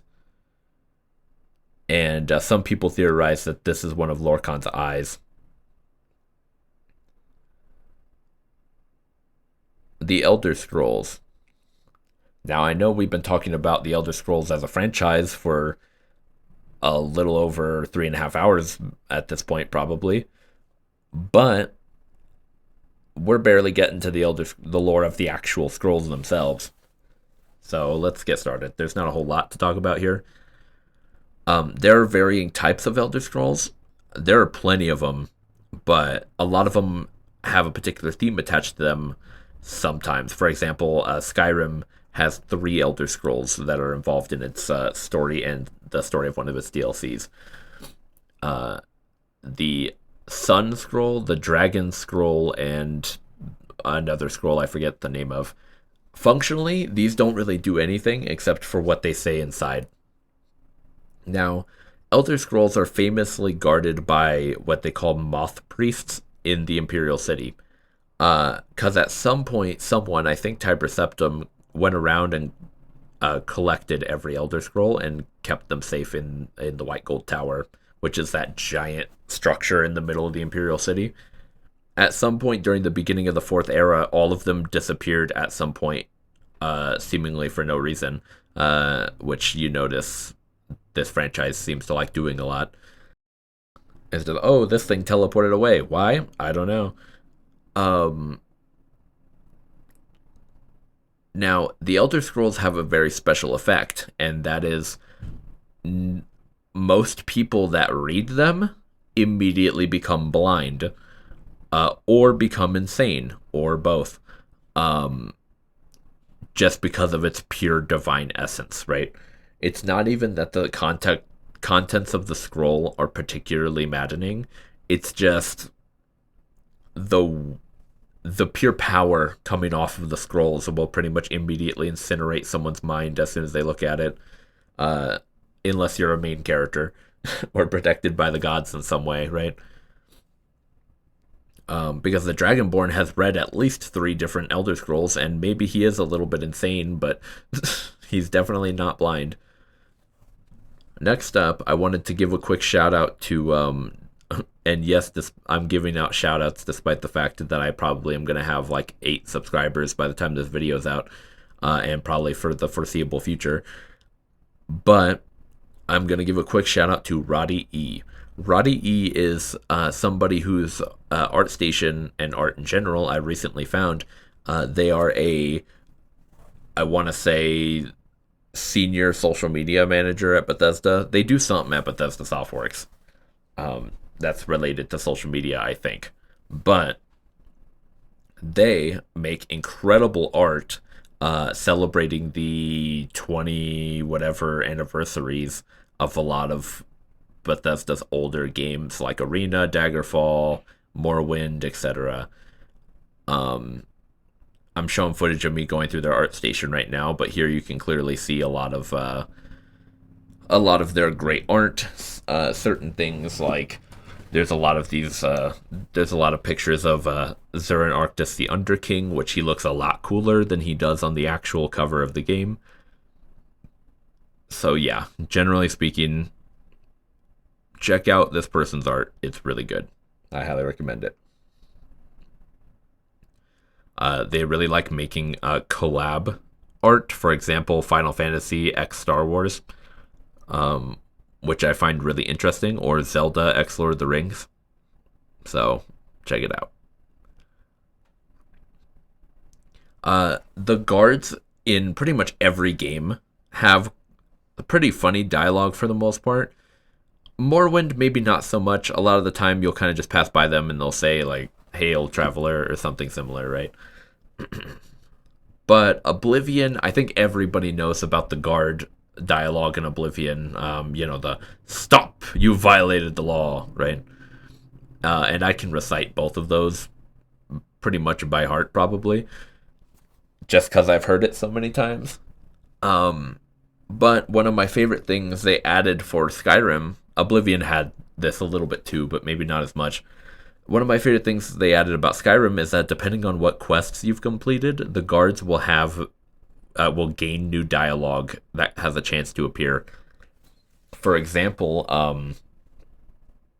if you're a werewolf and you've completed the companion's quest line, or if you're a werewolf in general, I guess, some guards have a chance to say or comment on if there's fur growing out of your ears. Is that fur coming out of your ears? Which I'd like to say also, the Skyrim guard voice is quite funny to me because it just sounds like a weird... I don't even know how to describe it. It's like someone tried to make a Nordic accent and just tried to make it different. So a lot of the time they'll say, like, "Is that fur coming out of your ears?" Right? It kind of sounds like Arnold a little bit. Like the Arnold voice. But they'll usually say, "Is that fur?" Or if you're part of the Dark Brotherhood, guards will walk up to you and say, "I know who you are. Hail Sithis," right? Psst. Hey, I know who you are. Hail Sithis. If you're part of the Thieves Guild, they'll usually talk about, like, "I know who you are. Stay out of trouble, thief," or something similar, right? Try to hide it all you want. I know you're in the Thieves Guild, and so do the other guards. I know Thieves Guild armor when I see it. You're not fooling anyone. Though a lot of the time they'll also say that if you're just a Khajiit. If you're a Khajiit in the middle of the city, they'll usually tell you, "Stay out of trouble, thief," or "Stay out of trouble, cat," or something, right? Which, wow. But second, only partially true because I feel like most people that play Khajiit, at least in Skyrim, end up being thief characters. And there's a few. They have a chance to comment on varying degrees of things. And I also want to give credit to who I ended up getting this footage from. Go visit their channel, show them some love and all that. They really helped me out because I could not for the life of me get actual footage of the guards saying any of these lines. The Blades. The Blades are essentially a group of Akaviri warriors, which we're going to talk about Akavir right after this. But the Blades are essentially a group of pretty much Japanese-styled warriors that essentially are each of them swear an oath to protect and follow the Dragonborn at any cost. Before the Fourth Era, this usually meant the Emperor, because the Blades were essentially the Emperor's personal guard. As we talked about earlier, 3 of the Blades members were escorting Uriel Septim out of the city when he was at risk for being assassinated, right? And so the Blades are essentially an ancient order that they use ancient techniques and weapons from Akavir to serve the Dragonborn. During the Elder Scrolls V Skyrim, you end up meeting... the Blades had essentially been disbanded after the Septim Empire fell apart, and you meet the last surviving Blades member, Delphine, who works pretending to be a very normal tavern owner in Riverwood, and she essentially helps the Dragonborn do most of the story. She's a pretty key player, and a lot of people hate her because she's kind of like super mean, and also she tells you to kill Parthenax, and 99 I say it's a pretty safe bet to say 99% of the player base decided to not kill Parthenax and just never talk to her again, because Parthenax is my homie. So Akavir is a continent that's in the far east, and it's basically just like the resident like Japanese themed continent, right? And they have a lot of like fantasy samurai, and like that's where katanas come from. Like all of the Blades use katanas. And have kind of samurai-styled armor, except it was like all steel. So it was sort of samurai. It was samurai-styled, but it was more like plate. And Akavir is where varying races come from, but pretty much all 3 of them are themed around snakes and reptiles. For example, the main Akaviri race is basically a Yuan-Ti from Forgotten Realms and stuff like that, right? They're said to be heavily influenced by the dragons, which really goes to show you we don't know at all how much the dragons actually got around. But yeah, Akavir is basically like the Japanese dragon-themed area, and the Blades are an ancient order that essentially originated from Akavir when they invaded. Akavir has invaded multiple times, which means there is still just a full civilization living on that continent that we don't ever really see. I think it would be cool if Elder Scrolls 6 ends up being in Akavir, but I think it would be cool in general if Elder Scrolls 6 was on a different continent at all. For example, I guess since we're here, we'll get to this, which is Pandonia or Piandonia. And Pandonia is basically like, it's where the sea elves and this race called the Slowed live. Slowed are basically giant slug people that are really good with necromancy for some reason. and they live in coral, like cities made out of coral underwater, which is kind of neat.